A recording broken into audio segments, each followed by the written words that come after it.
أعوذ بالله من الشيطان الرجيم. يا أيها الناس إنا خلقناكم من ذكر وأنثى وجعلناكم شعوبا وقبائل لتعارفوا إن أكرمكم عند الله أتقاكم إن الله عليم خبير. يا أيها الناس, O mankind, إنا خلقناكم من ذكر وأنثى. Indeed, we have created you from a male and a female. وَجَعَلْنَاكُمْ شُعُوبًا وَقَبَائِلَ, and we have made you into nations and tribes. لِتَعَارَفُوا, so you may know one another. إِنَّ أَكْرَمَكُمْ عِنْدَ اللَّهِ, verily the most honored in the sight of Allah amongst you, أَتْقَاكُمْ, is the one who has most taqwa, God consciousness. إِنَّ اللَّهَ عَلِيمٌ خَبِيرٌ, surely Allah is all-knowing, all-aware. أعوذ بالله من الشيطان الرجيم. يا أيها الناس إنا خلقناكم من ذكر وأنثى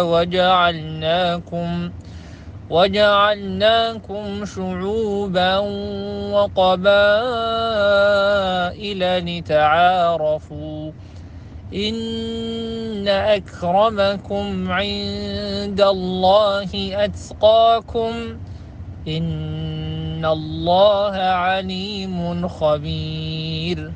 This is a community organization where the Somali Canadian Association of Etobicoke, of the utmost importance was to find out what the people wanted, how they felt, and what they wanted to see done. Next slide, please. So the next one was workshops. Workshops were 20 to 30 participants in an informal setting. Each group had workshops where they together as a group discussed how they would like to see the online landscape change and what they felt should be changed. So these were really where we got to the importance of the project, which was finding out how they wanted it to change. Because it's not good for us just to make suggestions based on what we think. It was important to see what they wanted done. For now, we are going to go, we still have a little bit of time. So I can talk a little bit more about these interactions. We saw a good type of interaction in the workshops, especially with how they wanted their online landscape to change. There was much debate. Some people wanted more security, some wanted less. Some were obviously very anxious about any type of security. If there's more laws, they're afraid, if I say this, maybe I'll get in trouble, maybe even I'll be arrested. Some of these were newcomers who came from different cultures and societies and countries where the rules of law were different than here in Canada. And of course, maybe you couldn't say certain things about the government or you'd face harsh repercussions. So it was interesting to see all the different ideas. Obviously, your background dictates what you feel and how you feel about it. At this time, though, I know we're a little bit early, but luckily our first guest speaker, I think I saw her turn on her camera. So we would like to go to the Honorable Kirsty Duncan, who is, of course, the Member of Parliament for Etobicoke North. Assalamu alaikum. Thank you so much for inviting me, and thank you for the important work you're doing. Let me begin by saying thank you to Usman Ali, who has been a tireless champion for the Somali community, Muslim community, and newcomers and the challenges they face. Thank you, Osman, to you and the Somali Canadian Association, to all of you for the important work you have done and continue to do. These educational workshops, these focus groups, training around discrimination and hate, and for bringing us together today to talk about an issue of fundamental importance, the health, safety, and security of people in our community and country. As a community, we are still hurting. We are still healing from the brutal murder of Mohammed Aslam Zafiz. He was our friend. He looked after the congregation at the International Muslims Organization of Toronto, and we miss him. And we are still reeling from the murders and acts of evil motivated by hatred against the Afzal family. They were kind-hearted, innocent Canadians who went out for an evening walk. They mattered, they were loved, and they were murdered because they were Muslim. We cannot forget these people, and thoughts and prayers are not enough. Action is required. Families are tired. They are tired of discrimination, harassment, and hate. They are tired of raising their voices. Young women are tired of verbal abuse, or worse, being spat at because they choose to wear hijab. No one should be afraid to go out for a walk, board a bus, or go into a mosque, a place of healing and peace. But people are afraid, they are angry, and they want mourning to lead to further action because hatred and violence can have no place in our community or country. And today you're talking about cyber hate and how do you balance the power of the internet, but getting rid of discrimination, hate, and racism. Dear friends, I want you to know that I stand with you, and I will always stand with you. I will continue to be your champion, your advocate for action on the issues you face. I know, Osman, I know you all will give me a full report on what you have learned, what is discussed today, and I will be most grateful for it. And I will take that information and I will fight for you. To all of you, know you belong, know you matter, and you are loved. And I promise I will continue to fight for a better, more inclusive Canada. Mahatsinat, Assalamu alaikum. Thank you so much. Thank you for everything you're doing. And I'm looking forward to the reports and to us having a good discussion about this and how I can better advocate for you. Thank you so much, Honorable Kirsty Duncan, for speaking. We greatly appreciate it. You always make time for us in our community, and we cannot thank you enough. You are my family. You are truly my family, and I miss you all more than you will ever know. It's been a hard 2 years, but I'm here for you. And I don't know if you could see, but after you spoke, the people in the studio that are sitting in the audience gave you a round of applause. So they appreciate you. Mahat Sinat, I miss them. So if I could have the slides back up, thank you.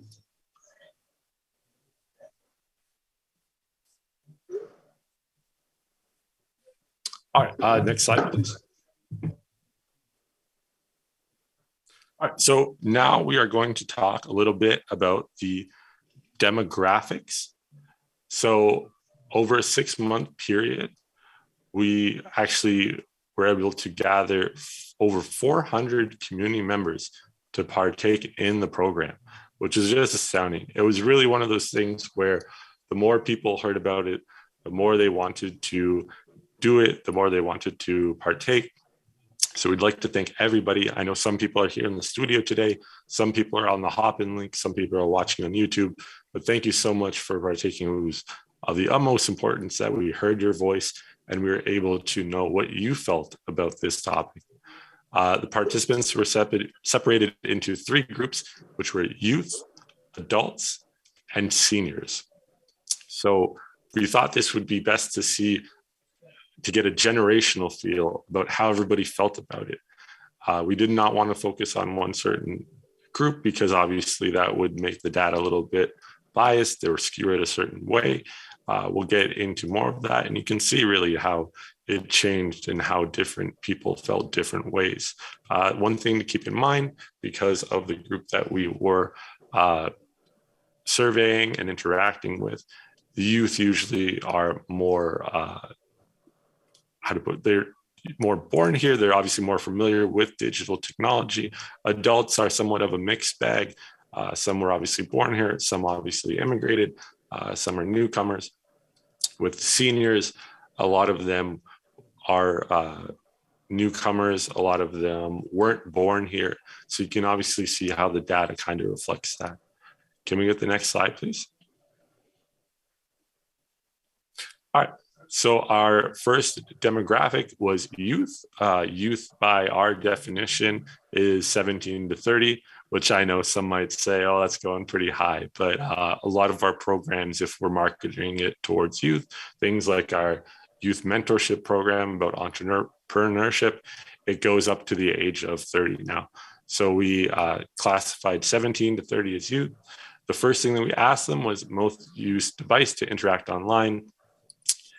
No surprise, I think here, the most used one, of course, was smartphone was over 80%, which I'm sure no one will be surprised about that. Tablet was almost 20%. And most obviously do use computers, but what we were asking was the most used device to interact online. And computer was not that popular amongst youth. So you can see it there. Next slide, please.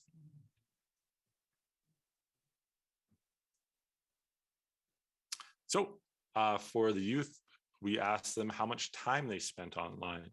This was over the course of one day. So we asked, their options were 0 to 2 hours, 2 to 4 hours, 4 to 6 hours, and 6+ hours.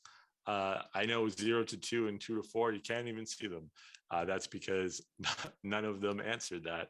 The majority are spending 6+ hours online. A few said 4 to 6, but in my honest opinion, I think they're being a little bit modest and didn't want to say how much they're actually online.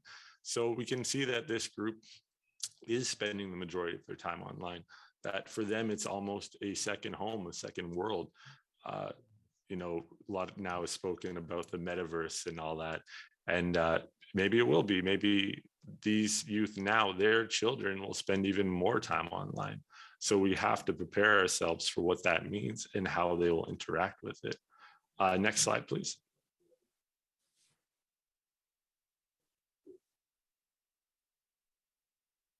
All right, so the next thing we asked them was their preferred online platform. As we can see, the blue one, the biggest one was TikTok. That is the most popular for the youth. The next one was Instagram. Then there was a small amount of Twitter and an even smaller amount of Reddit. So this shows how they like to interact online. TikTok, most of them were interacting through videos or reposting videos or sharing content. Instagram, most of them were taking pictures, selfies, and sharing that online using filters. Twitter, most of them were saying that they use that mainly for information and to share things. We have a lot of young entrepreneurs, and a lot of them used it to advertise their businesses, to say when they had certain products or certain services available. But again, TikTok and Instagram were more popular for those reasons. Reddit was a small amount of people, and mainly they were commenting and liking posts anonymously. We'll get more into that as we go in, because that was obviously a very interesting thing as well. Can I have the next slide, please?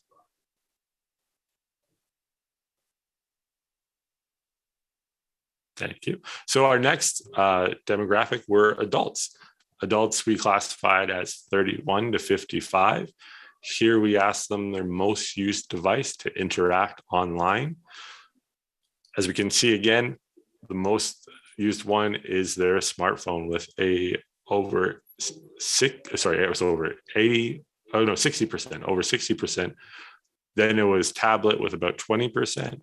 And computer here was about 13 to 14%. Again, for a lot of these people, their main mode of interacting with others online is through their smartphone. And the important thing to remember with that is that their smartphone is always with them. So for a lot of these people, say if they are experiencing hate, it can be something that they maybe can escape. It's very easy to close the computer or to turn off the tablet. But if you need your smartphone, say to use Google Maps or to contact people or to pay for something using Apple Pay, you'll always have your phone on so you can get notifications. And if those notifications are about hate and they're targeting you in particular, it can obviously have a big effect on your everyday life. Next slide, please. Thank you. So adults, we asked them their time spent online. And again, you can see the biggest part of that pie is 6+ hours a day.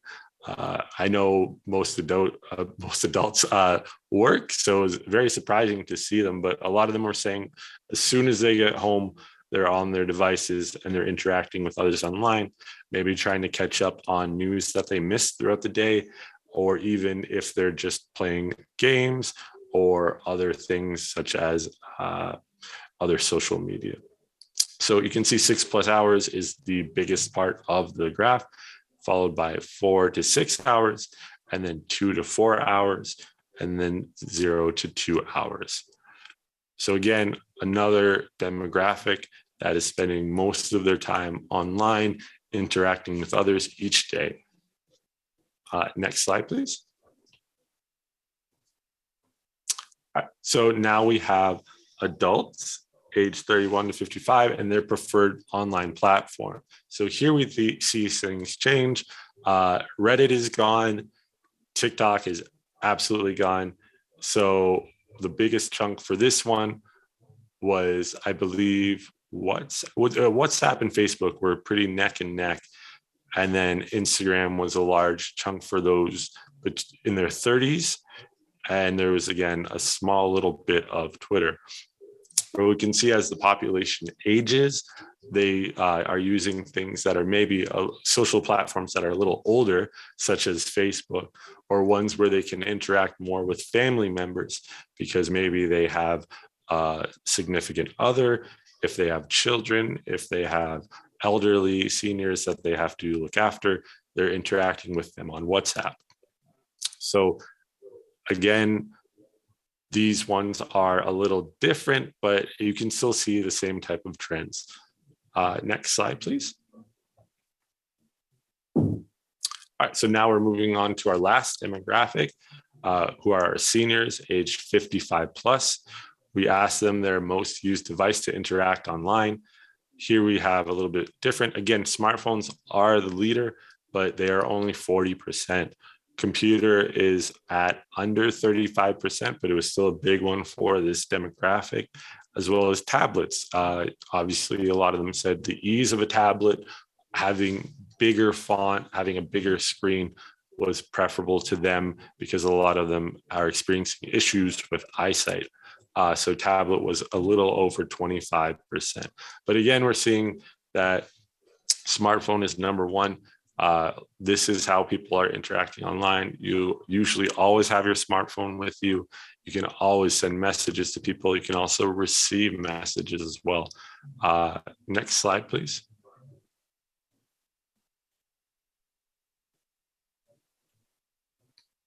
So for our seniors, we asked how much time they're spending online. And now we can see that the chart is a little bit differently. Their most amount of time spent online was 2 to 4 hours. The next largest chunk was 4 to 6 hours, and then 6+ hours. And the smallest chunk was actually 0 to 2 hours. So most of them were spending 2 to 4 hours. A lot of them said that they had other things that they like to do without their day, or maybe they were even online, but they were not interacting with others. They're using it mainly to get news or other things that they were not interacting with anybody. For the 2 to 4 hours that they were interacting with people, it was usually interacting with family or friends. And we'll see later on just why that is because of their platforms of choice. But yeah, 2 to 4 hours, usually a little bit in the morning and then a little bit at night before they go to bed. Next slide, please. So here we can see why their preferred online platform. The biggest chunk by far was Facebook. Obviously, that has been around the longest, so a lot of them maybe had someone explain it to them when they were younger, or they themselves signed up when they were younger, and they continue to use that platform. The other one was WhatsApp, and of course, that was mainly to interact with family and friends and to communicate maybe with people overseas that do not live in Canada. That was a very important need for this age group. A lot of their friends or even family were in different countries, or maybe they were in Canada before and they moved somewhere else. So they liked WhatsApp best for interacting with those people. And then of course we could see Twitter as a small little chunk. They enjoyed Twitter because they said they could get notifications to their phone directly or their preferred device. And then a small little bit still said their preferred online platform was email, which of course isn't a platform, but that was such a big write-in that we just had to include it. A lot of them like to express their thoughts in larger chunks and larger forms of writing, and then send that to loved ones by email. So we decided to include that on this chart. But again, the biggest one for this group was Facebook and WhatsApp. The next slide, please. Thank you. So we asked them now, do you use your real name when interacting online? For the youth, almost all of them said no. They would maybe use some type of combination. So my name, of course, is Adam Alley. Maybe they'd say A Alley, or they'd say Adam A, or they just use something completely different. For the youth, a lot of them were using, TikTok and those types of things. So it was a large install base, and they weren't comfortable with sharing their real name. Adults, the older the adult was, the more likely they were to use their real name when interacting online with a platform such as Facebook, of course. For seniors, the majority of them did say that they were using their real name, but of course, that's because the majority of them were using things like Facebook and WhatsApp. So the people they were interacting with, they already knew. They weren't interacting with strangers. So yeah, you can see no, of course, you said no. A lot of the adults, if they were younger, mainly early 30s, they did not use their real names. And a few of the seniors did say that they don't use their real names. And of course, no one preferred not to answer. They all gave us an answer for that one. Again, I think I skipped over it. Each group had about 133 participants, more or less. So you can see that reflected here. So youth, adults, seniors, each one about 130 people partook. Next slide, please. All right, so here we asked them, have you ever experienced online hate? Majority of youth said that they did. They could give us concrete examples. They could say where it happened. They were very easy to talk to about this because a lot of them had experience and a lot of them knew what it was. A lot of the adults said, yes, they had, but a lot of them said that it maybe was not directed at them. It was maybe directed at a group. I think, again, this is mainly because they choose platforms where they themselves are only interacting with friends and family. The majority of seniors said said that they did not experience any type of online hate. So when we asked them no, they said, no. A lot of them preferred not to answer. And as the sessions went on, maybe they would say more about hate crime that they experienced in person. Again, this demographic is not spending the majority of their time online. So they are less likely to experience online hate, cyber hate crime. And again, they're interacting with friends and loved ones. Next slide, please. So we asked them, how do you feel Muslims are perceived online? As you can see, youth, adults, and seniors all said that they think that it is not positive that Muslims online are given a negative image, that the majority of people think negatively when they see it, whether it's written or in videos.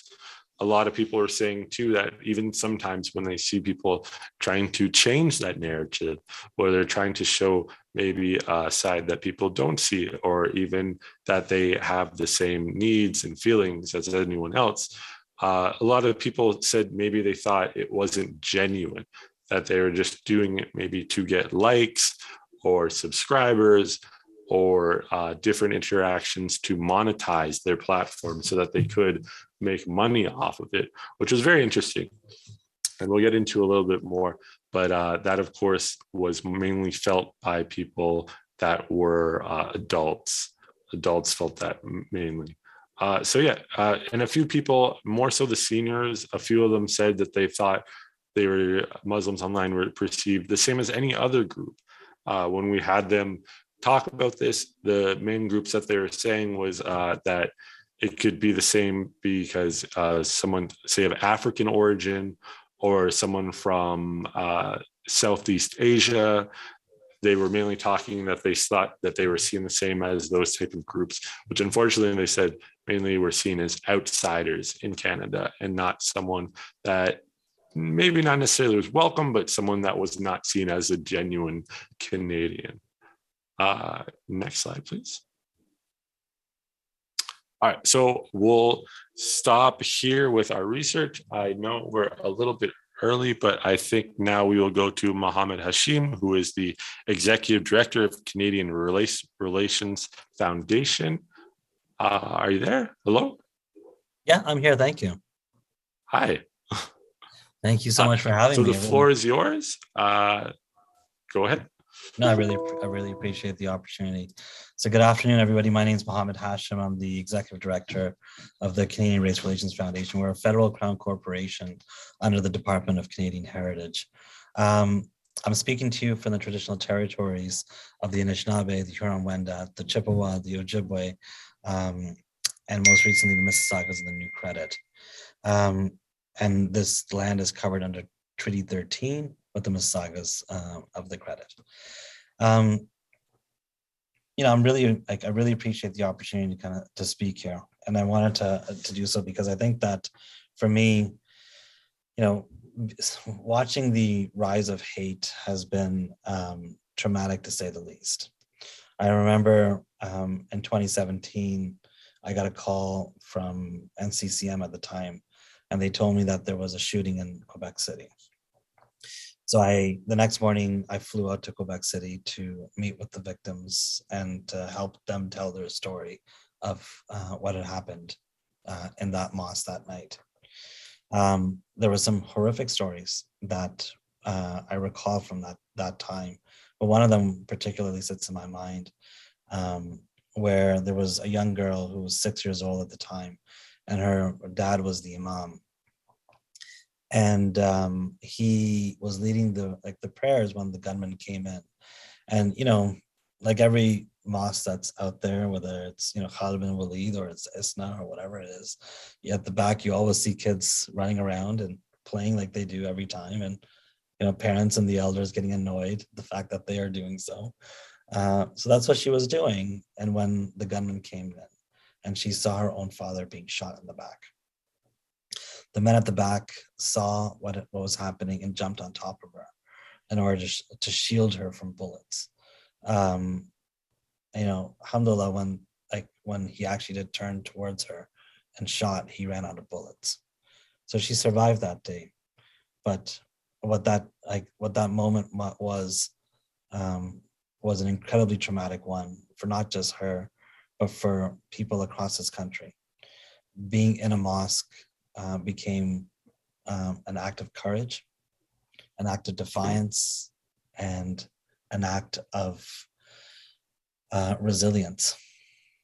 And for me, coming back to coming after Quebec City, I promise you, every time I went to a mosque for Jummah, particularly, I would be looking at the exits. I'd be looking at where are the poles, where are the where would one need to hide in case something were to happen. And what is particularly disturbing for me around that was that memory now of Quebec City, of the IMO, of London, Ontario, now sits heavily within many of the Muslim community's minds. Even St. John's in Newfoundland, like a week and a half ago, there was a mosque there, a small mosque there, where there was somebody had vandalized it and done graffiti and threw garbage on there, and like that, the Mesquite guy who sits around at the mosque at the end just to kind of clean up. He was just there by himself.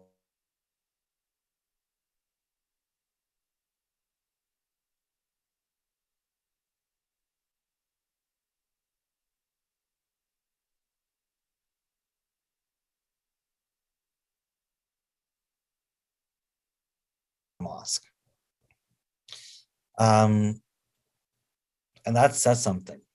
That says something about what Canada has become, what we are projecting in terms of what is safety, what is not, and the fact that being able to feel safe in a place where you're meant to feel safe and safe and in peace is not something that many of us can take for granted.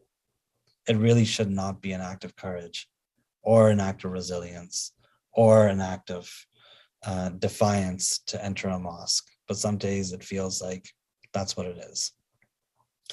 To talk about hate online in particular is important, because I think what's happening across this country and across the world is that without there being real legislative pushbacks and barriers and goalposts for conversation of what's allowable, what's not allowable. In the absence of all that, a free reign of what is being said online exists now. And with that, the speed by which hate speech is traveling is faster than ever before, obviously, but it's more virulent and it's less monitored and it's less adjudicated.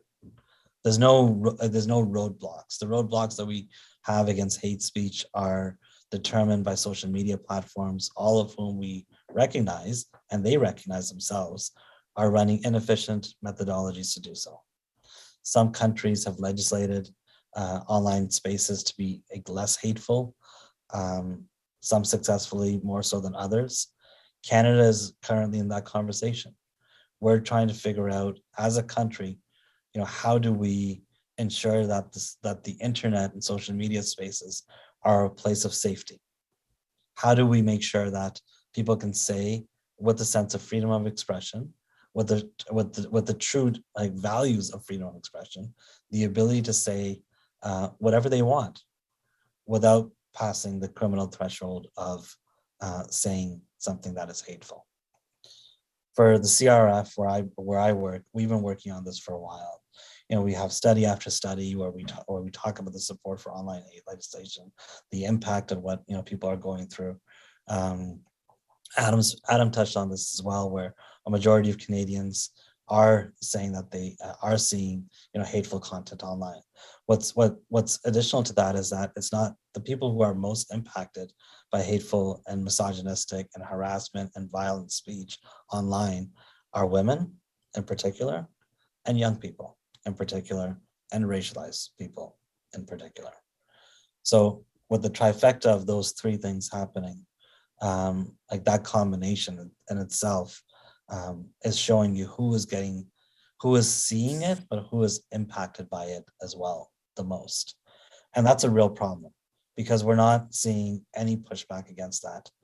On Tuesday last week, we announced a task force that the CRF is going to be co-leading on hate crimes in Canada. I will be I'm the co-chair of this national task force with the federal RCMP in which we're going to bring together hate crimes units from across this country, including Karen Bisla, who's speaking here later on today, to talk about, how do people report? What information do they need? What information do you take to the police in order for them to believe you? Because sometimes within racialized communities, we obviously know that carding and over-policing is a major problem, but also under-policing, where people go to the police expecting a sense of justice and walk away disappointed because the system just does not believe them. So in order to better that, how do we equip people to say, here are the things that if you're going to report a hate crime or hate incident, here are the pieces of information that you need to do. Do you make an appointment? Do you walk into a station? When you do have that appointment, what are the pieces you speak for? What are the next steps that you can expect? And how do you, and then this way you create a sense of accountability within the system for people to know what their rights are and to expect a sense of adjudication of justice in response to hate, which currently, to be frank, does not really exist much. Because right now, the volume of hateful stuff that's happening and is going unchecked is creating a level of impunity for those who are hateful and like mass disappointment from those who are impacted.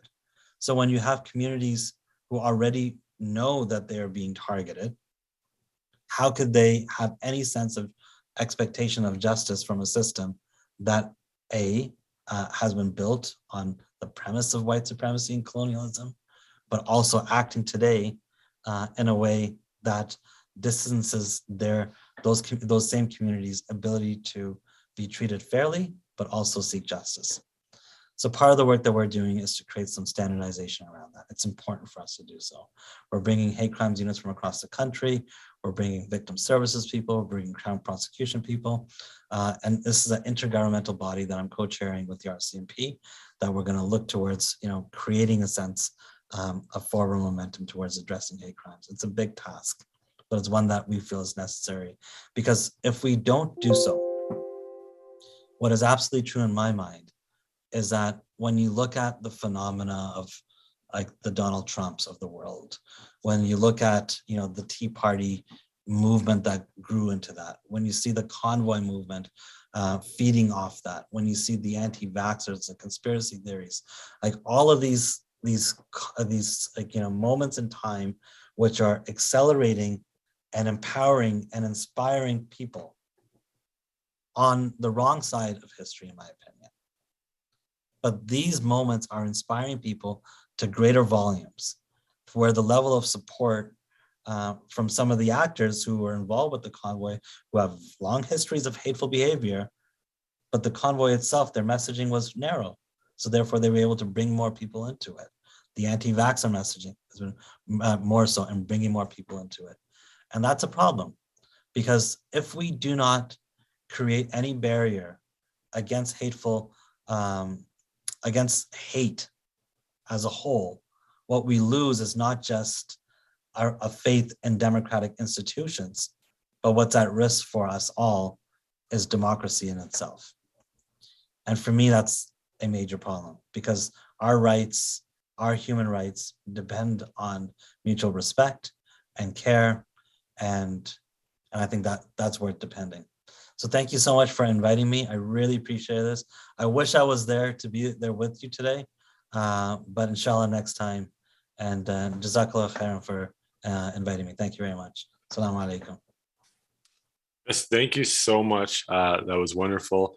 As you said too, a lot of people were saying that even the youth, adults, seniors, they had no idea how to report a hate crime. A lot of them said that they just thought that it was, you could get away with it, so to speak. And again, that adult group really said that they had a distrust of institutions, and they thought that if they were to go to the authorities with the information, maybe they themselves would be put on some type of list, or they would be targeted themselves, which is terrible to hear, because you want people to have trust. You want them to be able to speak out when they face injustice. But hopefully, with what you're doing, with what we're all trying to do here today, we can move forward and we can make everywhere safer for everyone. Thank you. Thank you. All right. Can we bring the slides back up? All right, so here's a little bit of what our participants had to say to give you an idea of our demographics again. Next slide, please. So here was, obviously we'll keep all the names confidential, but I will give ages just so that you know where they fall into. So this was a youth, age 25. She said, I keep my social media accounts private because of the scrutiny I receive online. I feel constantly policed by others due to my appearance. Again, as Mohammed was saying, youth, racialized group, as well as a woman, in this case, this youth was female. You get that trifecta, and unfortunately, they're always the most targeted, and they have to deal with the most amount of hate, the most amount of comments. It's hard enough for most of the youth to be young. I'm sure, all of us at one point were young. You're worried about your appearance, how you're perceived. And when you are in an online platform and you can be seen by millions of people, it can be a little difficult for you to have to put up with what some people say. And again, these youth have their phones all the time. They're 6+ hours online. So when they get these messages, whether it's through Instagram or Twitter or what have you, they can immediately see it, and it can ruin their day. So next slide, please. This was an adult, age 33, expressing my political support online for Muslim groups or organizations has led to backlash from trolls. If you don't know what a troll is, it is basically someone online who will insult you, be negative, be mean to you, and they'll just keep trying to target you. They'll follow you around. So maybe if you make a comment on a YouTube page, on a Twitter tweet, they'll see that, and then when you comment somewhere else, they'll come again and they'll say something else to you. So for this individual, they were male. They said for a lot of times, maybe they're just signing up to join this. They see the Somali Canadian Association of Etobicoke puts the link on their Twitter account. So they say, oh, wow, this is great. I'd love to join. And then a troll will leave a negative comment and insult them just because they are showing support for organizations or groups. So that is a real problem. It, of course, will mean that they cannot express their views and beliefs freely, which, of course, we should all be able to do in Canada. And with that, they're more likely to be isolated, maybe not interact with that group because they think if they do interact with it, they will face negativity and hate crimes. Next slide, please. So here we have a youth aged 19. This was a male. They said, sometimes when I play video games online, if I use a Muslim name, I get insulted by other players. So they said sometimes maybe, again, they'd use some type of joint of their name. So using their first name with maybe letters or numbers, or their last name, say putting, in my case, Ali, and then putting a series of numbers. So maybe 416 just for Toronto. If they saw things like that that could be tied to a Muslim name, they would be targeted. Even sometimes in the game, the players that they were playing with would treat them unfairly, or they would attack them. When we were trying to learn more about this, because unfortunately, at least for myself and moderators and everyone else that was helping run this program, we weren't quite familiar with how online gaming platforms work. They said that you could report it, but in most cases, the reports would go unanswered, or even if that person was banned, it was very easy to turn around and in maybe 5 minutes, create a new account and be back at insulting people if they have a Muslim name, or if you think that they're a part of any type of racialized group. So unfortunately, even for something that should be casual, maybe a way to unwind after a day, playing some video games, they were unable to do that how they wanted to. They wanted to have maybe their name up. Maybe they were playing a basketball game or a soccer game online. So they would like to see their name up on the boards as one of the leaders. but they couldn't do it because if they had that, they would be the target of hate. And I know some of the other ones, as soon as this was mentioned, they were saying, how people speak on their mics, because you could interact with your teammates. A lot of them did say horrible words that obviously I will not repeat here, but it can obviously foster a group that thinks that's okay, that you can say those things. And maybe if they spend a lot of time online, as youth do, they can think that that's okay. And then they might take that into, say, a school setting or other type of non-online setting, which is obviously unacceptable. Next slide, please. All right. So I think before we get into this, we will do an introduction for the Honorable Minister Ahmed Hussein, who is here. We are honored to have you here. Thank you for making the time. The floor is yours. Thank you so much. It's an honor to be with the Somali Canadian Association. I want to thank the organizers of this really important discussion. I also want to highlight the importance of the topic that we're tackling today, which is online hate. We know that Islamophobia is real in Canada. It is a lived reality for many, many Canadian Muslims. And we recognize that, and our government has taken and will continue to take real concrete action and steps in partnership with the Muslim community against Islamophobia. Number one, we have dedicated January 29th as the Day of Remembrance and Action Against Islamophobia to commemorate the, among other things, the attack on the Quebec City Mosque that killed a number of Muslim Canadians while they were in the masjid.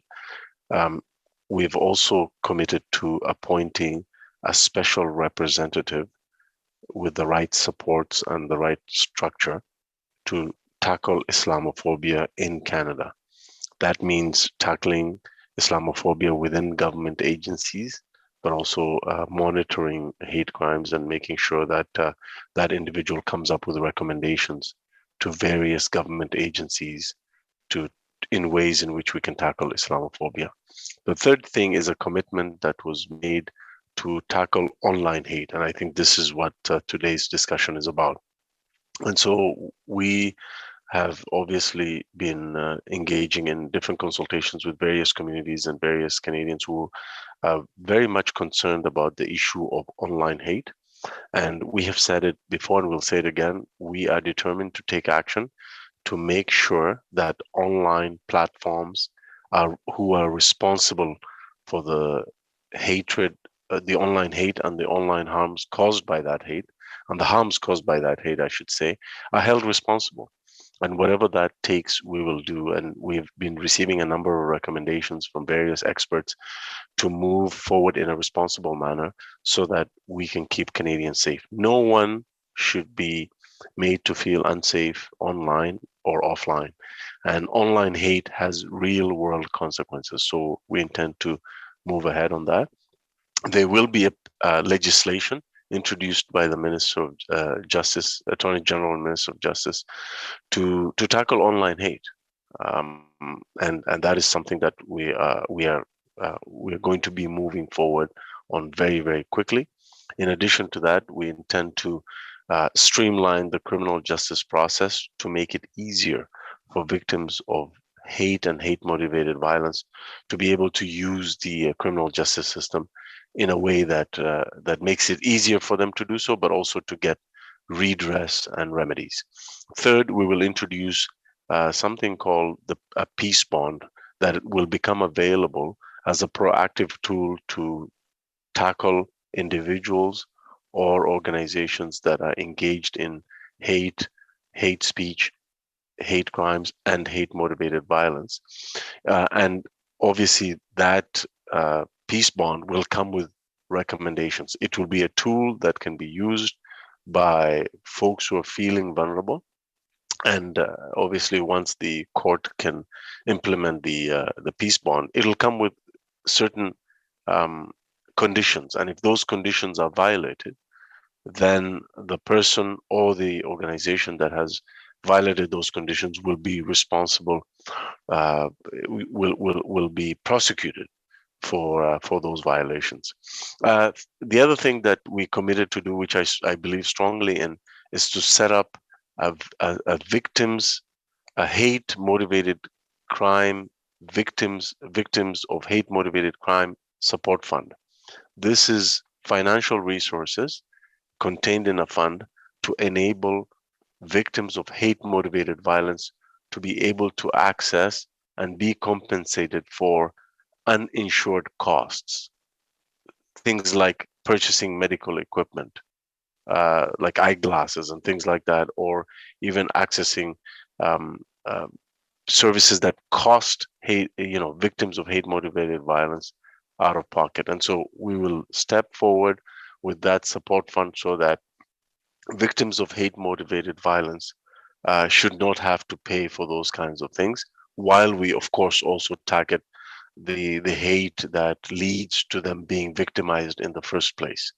The other thing that we will do, which is in my opinion extremely important, is that we will define and include a clear definition prosecutors in the Criminal Code of Canada with respect to the definition of hatred. Not hate speech, not hate crimes, but actually the concept of hatred.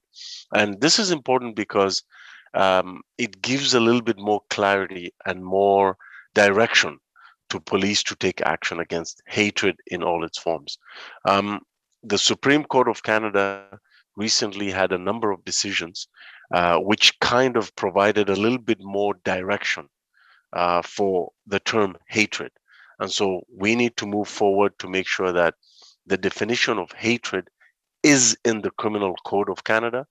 And through that, we can enable both police officials and prosecutors to be able to go after hate and hatred in all its forms. And we know that one of the ways to also make sure that we're tackling Islamophobia on the ground is to also empower and provide increased capacity to Muslim Canadian organizations on the ground who have done so much for so long with so little resources. We recognize that. And so we will be moving forward to increase supports for them through various ministries, including my own. And so in that regard, I obviously look forward to listening to all the other contributors on this call. But I have to say that the issue of online hate is extremely, extremely troubling. It is extremely important to tackle. And Muslim Canadians have been subjected to a disproportionate amount of hatred online. I experienced it myself, and I know what it's like to go through that. And so we are standing shoulder to shoulder with you to make sure we tackle these issues. And as a Muslim Canadian, I know firsthand what that is like, and it gives me a certain perspective to appreciate the urgency of the matter. And that's one of the things, of course, that among other things, that the special representative will also enable us to do. On the special representative, finally, we will be coming out soon with a clear mandate on what the job and the expectations and the mechanism of the special representative. And we will be inviting members of the community to apply to that position. It will be an open, fair, transparent, and clear process of competition.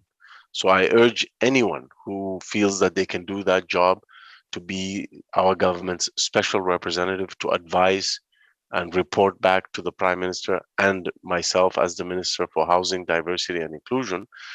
If you feel that you have the necessary skills to do that after reading the requirements, which we will post online very soon, please apply. We want to make sure that we get the best and the brightest who applies to that position. And that person, as I said, will be responsible for leading a team to tackle Islamophobia, both within the Government of Canada and outside. Thank you so much. Merci beaucoup. Assalamu alaikum wa rahmatullahi wa barakatuh. All right, thank you so much. Again, such an honor for you to make time for us, all of our people here today.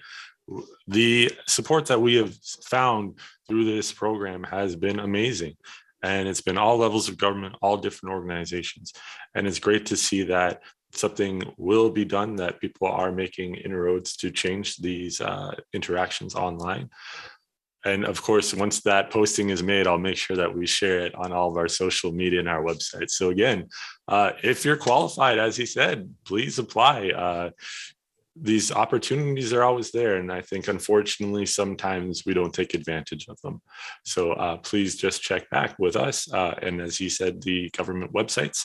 And again, yes, thank you so much for your time. So again, just all the different people that we have interacted with as we started this program have been amazing. At first, we knew it was an issue. We knew it was a problem. We didn't quite understand the scope of the problem.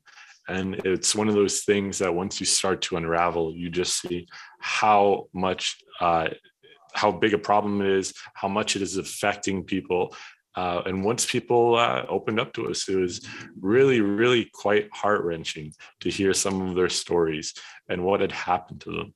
So we really just hope that all this can change and we can do more moving forward. And everybody here today is to speak and to tell you, the public, about what will happen, what change we can see. So our youth are most at risk of encountering negative experiences online.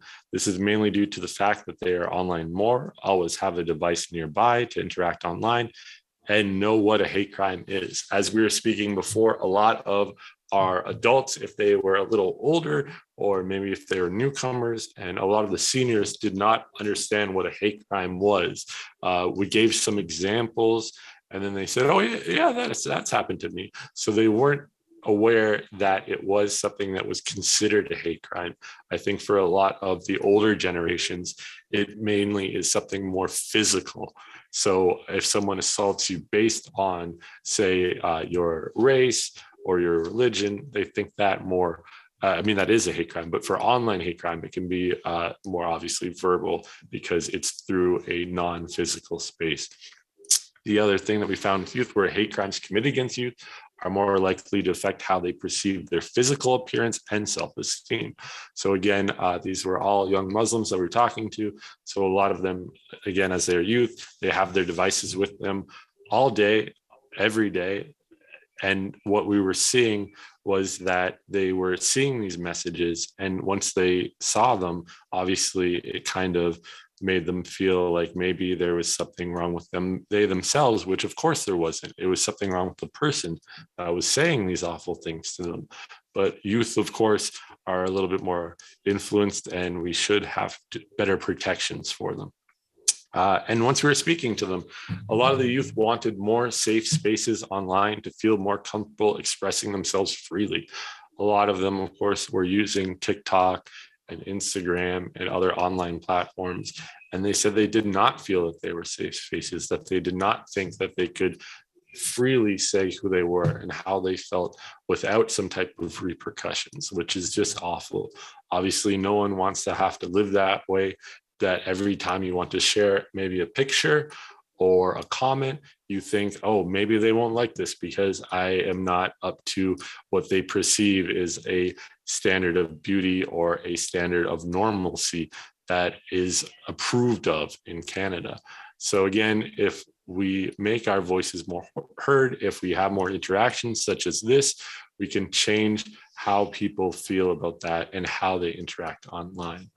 I see now, I think Ikra Khalid has joined us. Hello, our Member of Parliament for Mississauga, Erin Miller. So the floor is yours. Thank you. Thank you so very much. I really appreciate that. You know what? This is such an important conversation that you're having. And I say this because, I myself have faced significant challenges when it comes to dealing with the online rhetoric. And I say that with a grain of salt. I know how important and significant our Charter of Rights are to give Canadians the freedom to express themselves. But at the same time, we have to ensure that the ability for a Canadian to express themselves is not suppressing the ability of another Canadian to feel safe, to live securely within themselves, and to practice the religion that they want to practice. So, thank you so very much for starting and initializing this conversation, initiating this conversation. You've done wonderful work in the past, and I'm really hoping that we can add to this conversation. I saw that Minister Ahmed Hussein was here earlier. He is a phenomenal person who's done wonders for our country and for Canadians, including the Etobicoke community, and especially the Somali community, which he's part of as a Somali Canadian. Listen, if there's one message that I really want to leave with you and in your organization, it is that building and developing policy regulations, strengthening our criminal code regulations around online harms, it is we need to do it a lot faster. We should have done it yesterday. It's something that we are working on, and I'm really hopeful that we move forward. The importance of it is not just what you see in comments that are negative, in an online targeting of certain individuals and organizations, but it also has indirect impacts. For example, as we move more and more towards digital age and using artificial intelligence, we have to make sure that the algorithmic codes that we're using are also free of systemic bias. That code is also free of that. I would say, that context that sometimes we get ourselves hooked on. And I'll give you an example. As we're moving towards immigration, applications now being assessed by artificial intelligence applications, we want to make sure that the algorithms behind those artificial intelligence is not saying to the Somalis that are applying for immigration to Canada that, because you are XYZ, you don't qualify to immigrate to Canada, or you don't get a visit visa to come to Canada, or if you are Muslim, now you're going to be, screened that much more. So we have to be really vocal and advocate for inclusion, for diversity, and for systemic change within our institutions as well. So you know what, I'm here as an ally with each and every one of you to continue that fight to combat online harm, especially against the Muslim community. We know that we see a lot of it. And to young people, I'll say, look, y'alls are bright. You have a strong future, and you are the leaders of tomorrow. And you have a support system. I'm here as your ally and as your supporter to help support you to get to where you need to make sure that you get to achieve what you're really passionate about. So please don't hesitate to reach out to me. But as a member of Parliament in Mississauga, Erin Mills, I'm looking forward to continuing to work with our community and ensuring that all Canadians are protected from online hate, and ensuring that online hate or that systemic bias does not reinvent itself within the artificial intelligence movement as we're having within government institutions and private institutions as well. Thank you so very much for having me here today. Thank you so much for making time. I know, as all government officials are, you're very busy. We appreciate greatly you making the time to come on here and show everybody that you are an ally, that you are here to support it. And it's great to see all the levels of government here today. So thank you so much. So yes, that was, I think, all of our federal speakers. So again, this program was funded by the Government of Canada, and we thank them so much for helping us find out the information that we wanted to find out. It really has, though, led to more questions than it has answers. And hopefully in the years to come, we can see how these steps forward have changed the online landscape. And hopefully we see that it has made it better. Now, in a few moments, we will be moving on to our provincial speakers. A lot of them have made time for us, and we greatly appreciate that too. We do have a video from the Honorable Premier Doug Ford, the Premier of Ontario. Unfortunately, he was not able to be here live, but again, he sent us a wonderful video, which now we will share with all of you. So if the people in the studio could play that, that'd be great. It's an absolute honor to bring greetings to everyone attending today.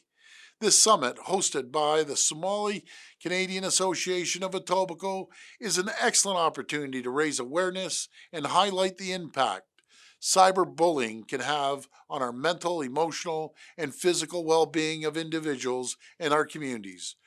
While cyberbullying is never acceptable, I also want to be very clear that Islamophobia has no place in Ontario, and our government will always fight against hate and discrimination in any form in this province.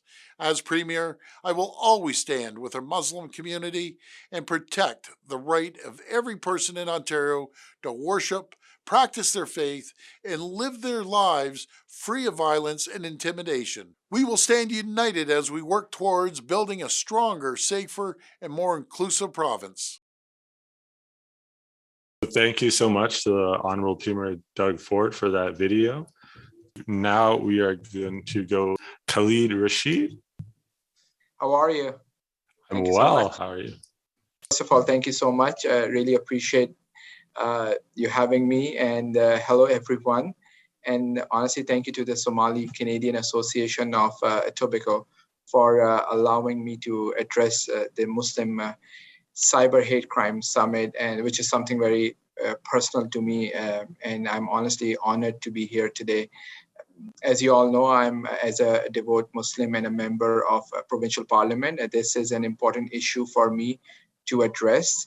And I must say that we have a premier in our province, Premier Ford, who is always standing with the Muslim community during some of the toughest times, and has always shown his support. So honestly, and I know his relationship with the Somali Canadian community, as I know he has one of the largest community in his riding of Etobicoke North. But first and foremost, I always say in the strongest of terms, as Premier Ford has said many times, racism and discrimination have no place in Ontario, full stop. And I agree with him 1000%. And Islamophobia has no place in our province. We must do everything in our power to combat hate-motivated crime and foster inclusiveness at every level of our society to help build safer communities and a more inclusive Ontario. And my participation in today's summit shows that the government of Ontario, under the leadership of Premier Ford, are here to learn and take a stand against these issues that affect so many Muslims in Ontario, Canada, and beyond. Like many people joining us today, I am a newcomer as well. I was born and brought up in Pakistan and moved to Canada in 2004. And like many of you, my home is where I spend time with my family. I always say it is my happy place. When a hate crime, a cyber hate crime, hits you on your personal devices, it hits home, and it is hard to escape it. Cyberbullying can affect anyone from the classroom to the workplace and have lasting impacts on your mental and physical health.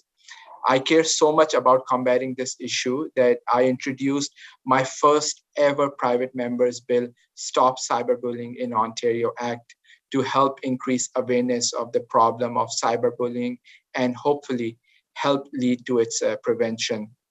Look, I'm a father of 5 kids, and I know how important it is to make sure that our next generation is protected, and I'm here to do whatever I can to make sure that our next generation has a safer place, not only in house, but also in the cyber world.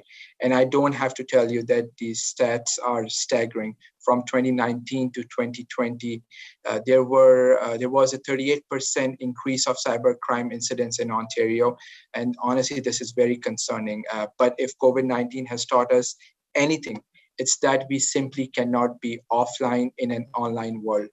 We must proceed bravely, and that's exactly what we are doing. Our government is proceeding bravely with our digital and data strategy. This strategy will help ensure that all Ontarians are equipped to succeed in a connected, secure, and safe digital world. This initiative seeks to enable Ontario's businesses, organizations, and individuals to better access high-value public sector data and services in a safe, secure, and privacy-protective way. And to get this right, we are consulting the public, business, provincial, national, and international experts, including the Information and Privacy Commissioner of Ontario. Working together with the Information and Privacy Commissioner of Ontario, we will be embedding strong privacy protection and safety measures into all digital and data initiatives by design. Our actions will ensure Ontarians have clarity about how their personal information is collected, used, and disclosed by organizations, and have confidence that our cybersecurity practices are among the best in the country.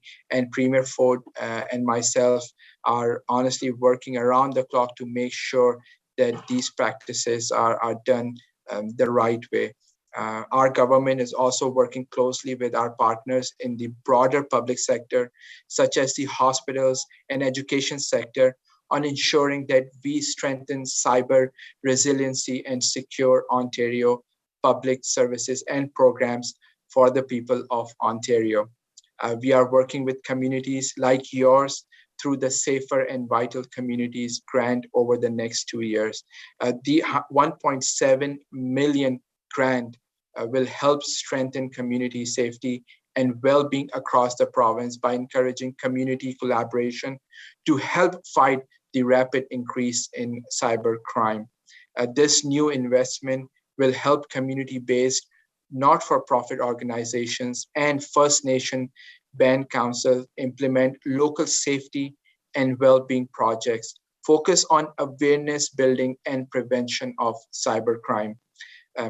It will also bring together local organizations and police to implement initiatives to tackle discrimination, foster greater inclusiveness, and aim to address the increase of police-reported hate crime that we are seeing across Ontario. It's important for all to consider own digital footprints and online activity, and Cybersecurity Awareness Month in October reminds us of that. This month is an opportunity for all Ontarians to learn more about the steps they can take to better protect themselves and find helpful tips and best practices for protecting their data and privacy. These are just a few examples of how we are working together to modernize and improve customer service while protecting Ontarians' privacy and security. And honestly, we are just getting started. People need a government that meets them when and where they need it during their day-to-day lives. And we'll continue to working to make life more convenient and affordable for families and businesses. The many stories shared today will show us how to create paths for collaboration in the future. And you will always find me just a phone call away. If there's ever anything, please feel free to reach out to me. I'm always available and happy to help and support. Thank you again for having me. And I know this will be a productive day. Thank you so much for making time for us. We really appreciate it. We're honored that you could speak for so long and so well and give us an insight on the provincial level, what's being done. It's great to see, as we were saying, a lot of the people that we were talking to, they felt a sort of distrust with the government at all levels and thought nothing was being done. But of course, today we can see that everybody has made time, everybody is here, and they're all working to help improve the lives of their constituents and the people that they serve. So thank you so much. Thank you so much for having me. Of course, we're honored. So yeah, again, just to further elaborate, we had a lot of people saying that, especially adults, that they felt the government wasn't doing anything to help them. But of course, we can see a lot of people here, they're talking about bills that are being passed. And I think it's important to remember that these things can't be done overnight, that it takes a lot of time for these bills to be passed, to move through the different levels of government, to be approved, and then to take action, and for them to be implemented. And of course, for people to be educated about these new laws and rules and regulations, to know that what their rights are online and how people are supposed to interact online. So we have another member of provincial parliament, luckily for us, Billy Pung, who is the member of provincial parliament for Markham Unionsville. Hello, sir. Good afternoon. Good afternoon. Thank you, host, and thank you to the Somali Canadian Association of Etobicoke for inviting me to speak today. I commend the SCA for calling attention to the preventive cyber hate direct at the Muslim community. Thank you for hosting this summit. I'm hopefully these educational sessions and workshops will strengthen our collective effort to end Islamophobia. I understand that SCA's vision is a Canada where all citizens are recognized as equal regardless of faith, race, color, or ethnicity. I share that vision too. So does our provincial government. Islamophobia and hatred have no place in our province. We condemn such acts of hate and violence in the strongest terms. We will continue to defend the right of every person in Ontario to worship, practice their faith, and live their lives free of fear and violence. We're working to build a more equitable and inclusive Ontario. As the parliamentary assistant for the Ministry of Citizenship and Multiculturalism, I personally committed to ensuring that everyone, no matter where they are from, or what they believe, feels free to live, work, and raise their families in Ontario. We have seen a rise in racism and hate in our province, and I know that the Muslim community has too often been the target. In our own communities, the safe places we live, work, and raise our families, this has been is escalated by the COVID-19 pandemic. We cannot allow this to continue. Everyone who calls Ontario home should feel like they belong. Our government is taking action to address hate, whether it's online or in our schools, workplaces, and neighborhoods. Addressing Islamophobia requires meaningful, concerted efforts of every government ministry, as well as collaboration across sectors. To really understand the challenges before us, the province Anti-Racism Directorate partnered with the Mosaic Institute to conduct a study on online hate. The study found that 92% of respondents felt uncomfortable because of negativity on social media about their race or ethnic origin. That 76% of respondents had witnessed online hate speech towards Indigenous, Black, Jewish, and/or Muslim communities. Of the Muslim respondents, 36% preferred not to engage in uncomfortable conversations about their identity on social media. and 42% did not feel safe responding if they saw something offensive on social media. Overall, study respondents agreed that social media posts promoting violence against Indigenous, Black, Jewish, Muslim communities are increasing. Ontario is supporting important public education and awareness initiatives to help turn the tide on hate. Our government recently doubled its funding for anti-racism, anti-hate grant programs to empower more communities in the fight against hate. To develop the grant, we collaborated with the National Council of Canadian Muslims to engage Muslim communities and learn about their concerns. This informed over 3.2 million investments to support more community-led public education and awareness projects tailored to their needs. More work is being done to address cyber hate. And I know my colleague, Minister Khalid Rashid, Associate Minister of Digital Government, is leading great work in this area. I also want to say that in addition to addressing online hate, our government is also rooting out the hate that threatens the physical safety of our communities, including Muslim communities. In early February, our government announced a 25 million grant to help protect faith-based and cultural organizations against hate. These organizations provide an inclusive space to worship, practice religion, and celebrate culture. And with this new funding, they can enhance critical safety and security measures to feel more secure. Our government is also consulting communities, including the Muslim community, on how to create meaningful change. Earlier this month, we launched a review of the province's anti-racism strategic plan, a roadmap to addressing racism. We will hear directly from Indigenous, Black, Jewish, Muslim, and other racialized communities on the issues that matters most. A key priority will be how the government can address racial motivated hate in all its many forms. This online consultation on ontario.ca is open until May 4th, and we want to hear from you.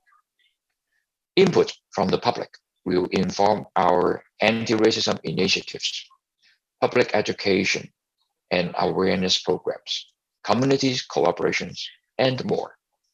We need everyone in our province working together to combat hate with fierce resolve.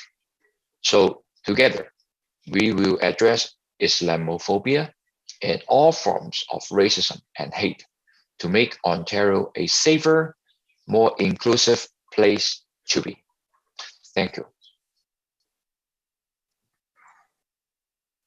Thank you so much. It's great to hear about some of those initiatives, as well as some of the initiatives that we had known of before as to make places of worship safer. Thank you again for making time for us and being here to speak for the provincial government. Thank you. Thank you very much. So, as we were speaking before, all levels of government are here. We just heard from the Premier, the Associate Minister of Digital, and the Member of Provincial Parliament from Markham Unionsville.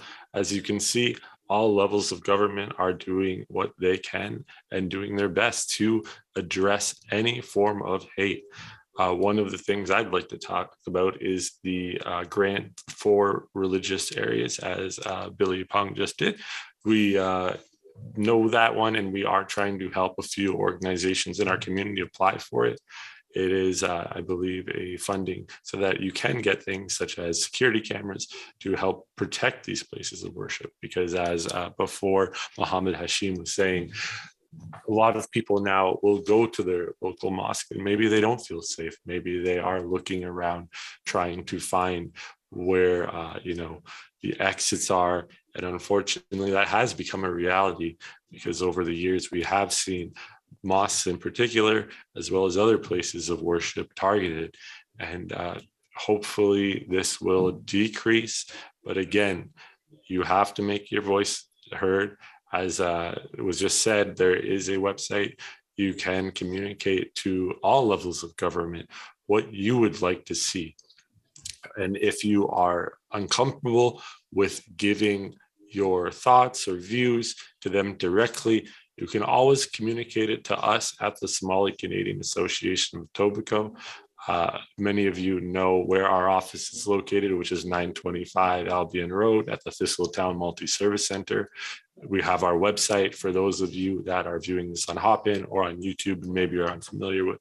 We are www.somalicanadian.com. We have both of our emails there, and we usually respond within 24 hours. So again, we will try to post all the information mentioned today on our website. We will try to in the future, put up any future funding, future opportunities for our community that are relevant on there. And if you need help, if you work at a local mosque or volunteer, if you do anything anywhere that you would need the help filling out any type of applications to get this type of funding, if you bring it to us, if we see that you are qualified, we will have no problem whatsoever working with you to get you that funding that you need. So again, thank you so much to the provincial level of government. It was great to see all of them here today and showing their support. They are doing everything that they can to fight hate in schools and online and in the public. We have a few more minutes before we go to our next speaker. So I was wondering if we could just get the slides back up. Thank you.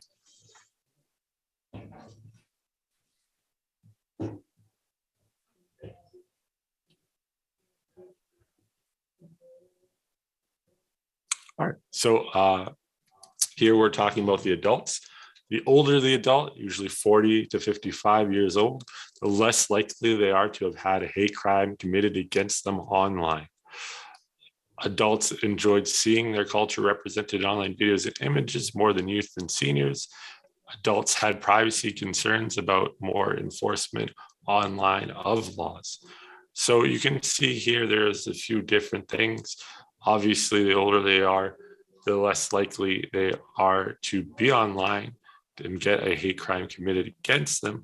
But again, it was one of those factors where a lot of them did not know what a hate crime was, especially online. A lot of people still see it as something that is physical. So if they are not interacting with a person one-on-one in person, if the person is not hitting them or touching them or even verbally abusing them to their face, they maybe think of it as not a hate crime, as not a big deal, but it still is, and it still should be reported as such. The other thing was them wanting to see their cultures online. Again, it was sort of a mixed bag. Some did like to see it, some saw it as maybe not genuine, but overall, I think more Muslims, more people being seen online. There are some great ones that we found from the youth on TikTok.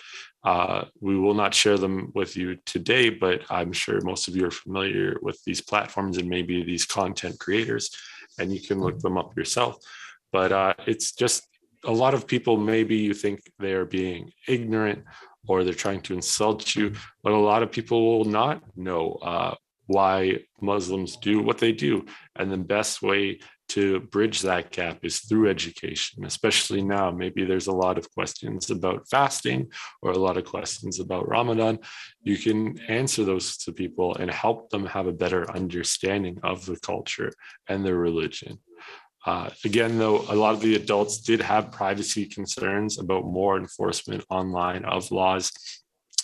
This was because a lot of them had said that they were targets a lot after 9/11, and a lot of them were maybe put on restricted flying lists, which was the one where you go to the airport and you check in your bag, you get your ticket, but then they have to call someone and see if it's okay for you to go on the flight. And that had nothing to do with they themselves. They were a law-abiding citizen. They had never committed any type of crimes, especially acts of terrorism. But what was happening was if their first name or if their last name was the same as someone known internationally, not just in Canada, they would still have to get that call. I myself was on that list. I'm not sure if I still am even, but every time I would check in at an airport, they'd have to call and be like, oh, is it all right if you can get on a flight? And that was only because of my last name, which is Ali. And of course, as most of you know, that's one of the most common names in the world, especially in the Muslim community. And if anyone else with that name commits a crime, I don't think I myself should have to be held accountable for it. I shouldn't have any type of restrictions put on me just because of that. But unfortunately, some of these institutions, maybe not in Canada, maybe some in other places, just put it as a blanket statement. They put everybody in the same basket and they say, oh, well, maybe you have the possibility of doing that, but you can't deal in maybes, especially with restricting someone's freedom. So a lot of these people had experienced this and they said, well, maybe if you say you can't say this or you can't say that, later on it could escalate. And oh, maybe now something that when they were younger and they thought maybe, oh, it's not a big deal to say, to identify someone as a certain way, maybe they could get in trouble for that. And again, I think the best way to reach an understanding, not just Muslims interacting with other people, but anyone, other racialized group or other group that is facing hatred online or offline, is a better understanding of everyone, a better understanding of what they are going through. I know even for us ourselves, we started this presentation with a land acknowledgement, which has only been done in the last few years. I myself, when I was growing up, we never had that. And honestly, we weren't taught a lot about what Indigenous people were going through and the history that they had before people came to Canada from Europe. So it's great to see that. Hopefully we can see more of those going on, especially acknowledgement of the transatlantic slave trade, because it was a horrible thing that happened and a lot of people are still affected by it today. But I think now we are going to transition because we have a video from the Chief of Toronto Police Services, James Raymer. This is a video. Unfortunately, he is very busy and he could not be here today, but he did send an excellent video. So everybody in the studio, if you could get that ready. Hello, everyone, and thank you to the Somali Canadian Association of Etobicoke for the opportunity to talk about how the Toronto Police Service is countering hate crimes, including cyber hate crimes in our city. Let me begin by saying that we condemn any acts of violence or discrimination directed at Muslims in Toronto, and we stand in solidarity with you against hate. Keeping our citizens safe is the Toronto Police Service's #1 priority. Hate crimes, whether it be graffiti, cyber harassment, or assault, not only victimize one individual or one family, but also have long-lasting impacts on entire communities. I want to be very clear that the Toronto Police Service will always aggressively pursue any suspected cases of hate crimes and violence in our city.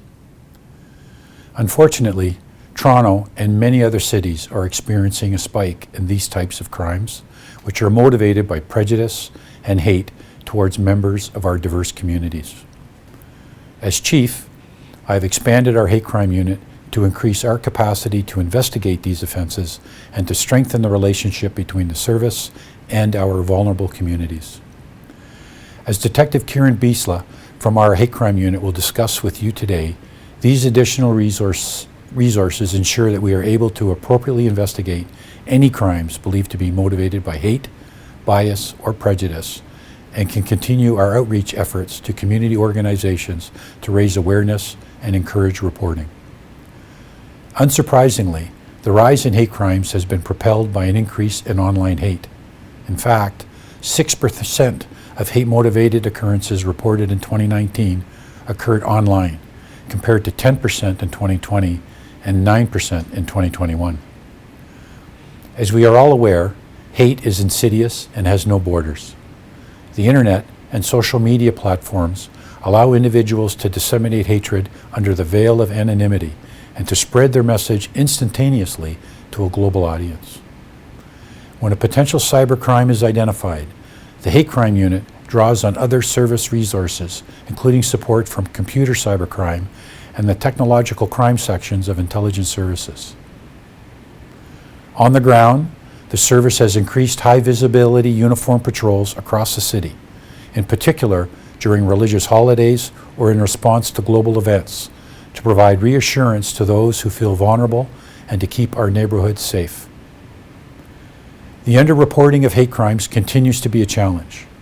For many individuals, they are embarrassed, they fear retaliation, or they feel uncertainty about the justice system.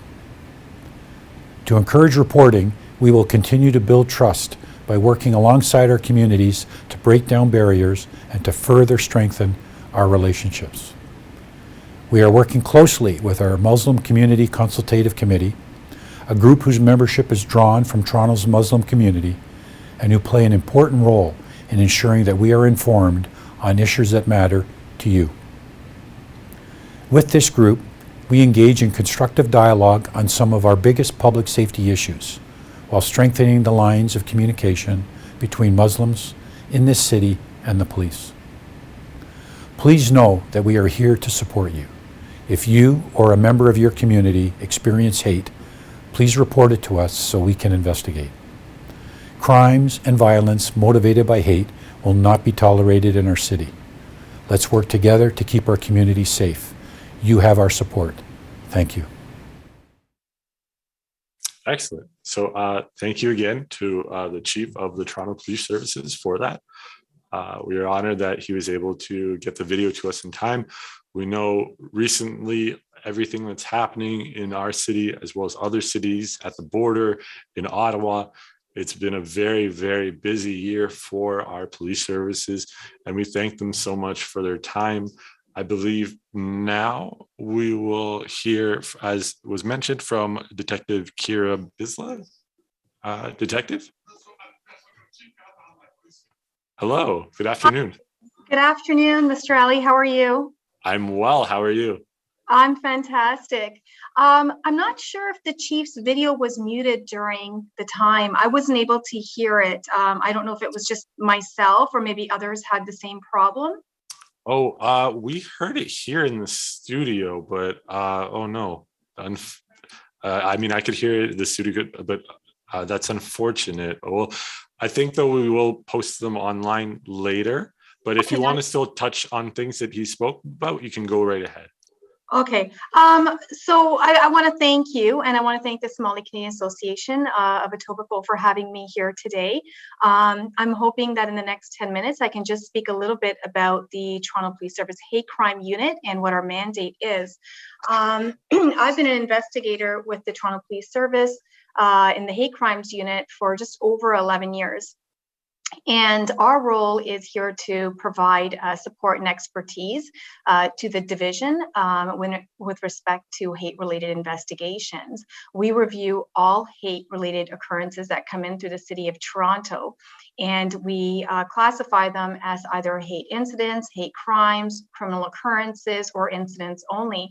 And what this means for anyone who may not be clear as to what a hate crime is any criminal offense. So any criminal offense in the criminal code where the police can show evidence of hate, bias, or prejudice would be classified as a hate-motivated criminal offense. We liaise and we speak with the Ministry of the Attorney General's office regularly with respect to support, making sure that our cases have the evidence that we're looking for in order to ensure a strong prosecution. In addition to that, our service also publishes a year-end report in which we report hate crime occurrences that occur within the city of Toronto. And I think this report provides a lot of information to the community with respect to the community groups that are targeted, including members of the Muslim community. And we provide a breakdown of the types of offenses that are committed, as well as the dispositions, meaning what happens when individuals are brought before the justice system and what those court dispositions look like. Hate crimes is a service priority. We take these occurrences very, very seriously. And another very important piece of our mandate is providing education and training for community members. Last year, we partnered with Humber College and created a pamphlet. And that pamphlet is currently available on the Toronto Police Service website, and it's called Hate the Hate. And it provides information as to what is a hate crime, a hate incident, things that police may ask when investigating these types of offenses, and how the community can report if there is if it's a nature of an urgent matter. Please call 911. If the incident is of an emergency, we encourage the community to call 416-808-2222. And hate crimes are typically not taken over the phone, and that's because context is really important, and we need to make sure that we're gathering all the information, that we're asking the questions to ensure that these occurrences are classified appropriately. With respect to the number of hate crime occurrences that we receive from year to year, the average number over the last, I would say 10-year average is approximately 152 reports. And reporting hate crimes is very, very important, because it provides the police information as to what types of resources and support are required or needed in the community. It tells us what's happening. But we know, as you may have heard from some of the earlier speakers, including the chief, hate crimes are different in that they target individuals, and the level of harm that they can cause is extremely concerning. Hate crimes are divisive, and they can create social unrest. So reporting these types of criminal matters is important, because the police can help. The police can help in terms of providing resources if it's a hate incident, meaning maybe something that's not a criminal offense. The police can de-escalate a situation and provide resources, even with respect to incidents that may not meet that criminal threshold.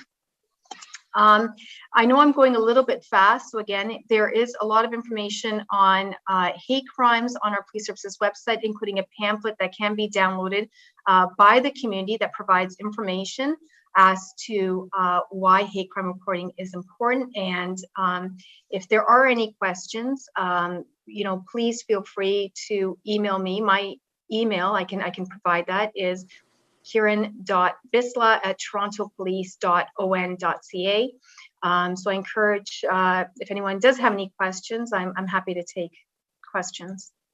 So if we have those questions, of course, they can email it to you, or what was the other one, sorry, that you said? Yes, you can certainly email me, or you can call the non-emergency number 416-808-2222. But it's very important that the police are aware of what's happening in the community. And in order to combat hate, there really needs to be a collective and collaborative approach. So we are very happy to be here today, and we look forward to working with you in the future. Yes, thank you so much for being here. We'll make sure too that pamphlet that you mentioned, we'll provide that to anybody that wants it, as well as putting it on our website later today or tomorrow. But thank you again for making time, and please make sure to thank the Chief of Police for sending us that lovely video. My pleasure. Have a lovely afternoon. Thank you, you as well. So as we can see that federal, provincial, the local police will also have, as the schedule said, a message from John Tory, the Mayor of Toronto, later. Everybody is here. Everybody wants to see hate eliminated, and they're telling you what can be done. But again, this is a two-way street. It's not something where They can put these things into effect. They can give you these resources. You have to use them as the populace, as the public, as citizens or permanent residents of this country, of Etobicoke, of Toronto, wherever you are. So make sure that you find this information. They're all providing where you can find it. We will put this information later on our website, www.somalicanadian.com. So please make use of these resources. It's the same as the things that our organization offers. It is there for you. So please make use of it. If you want to call us, you can call us at 416-742-4601. Or again, visit the website. Both of our email addresses are on there, info@somalicanadian.com or SCAE@somalicanadian.com. We're here for you. We're here to help you, especially if you feel uncomfortable reporting any type of hate crime, whether it's cyber or not. We would happily report it for you or help you report it, whichever way you feel comfortable. So at this time, we're just going to go back to the resources. So could we go back to the last slide?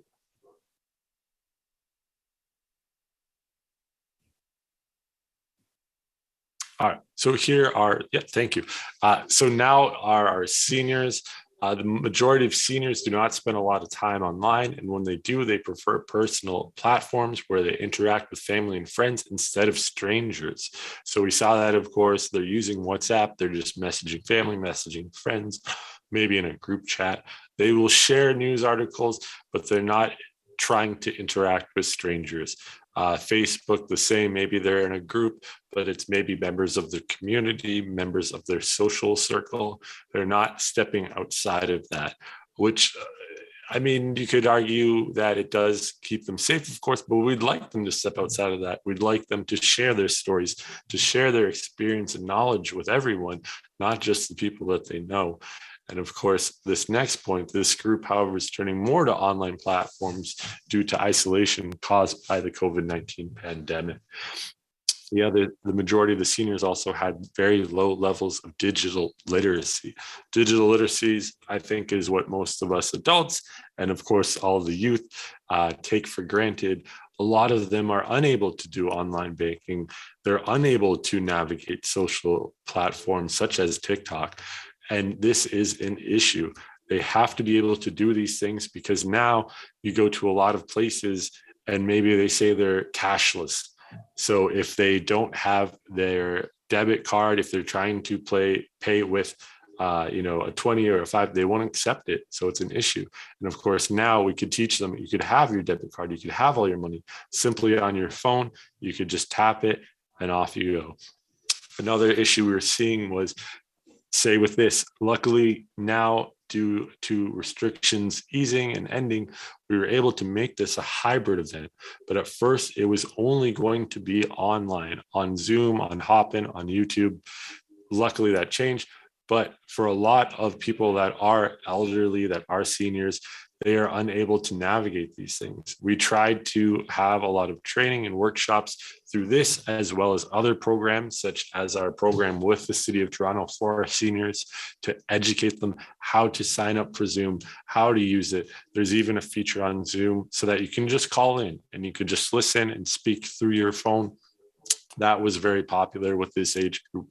But the problem was that a lot of town halls, a lot of meetings, they were going to online platforms and the seniors were unfamiliar with them. They were unable to access them.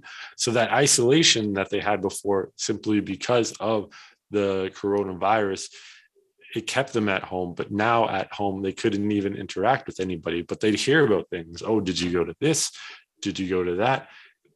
But they were unable to attend because they were unfamiliar with the platforms, which of course I think we take for granted because we, a certain age group, I don't want to speak for everyone, but we are more used to digital technology. We're used to it increasing. There's always a new platform. There's always something new.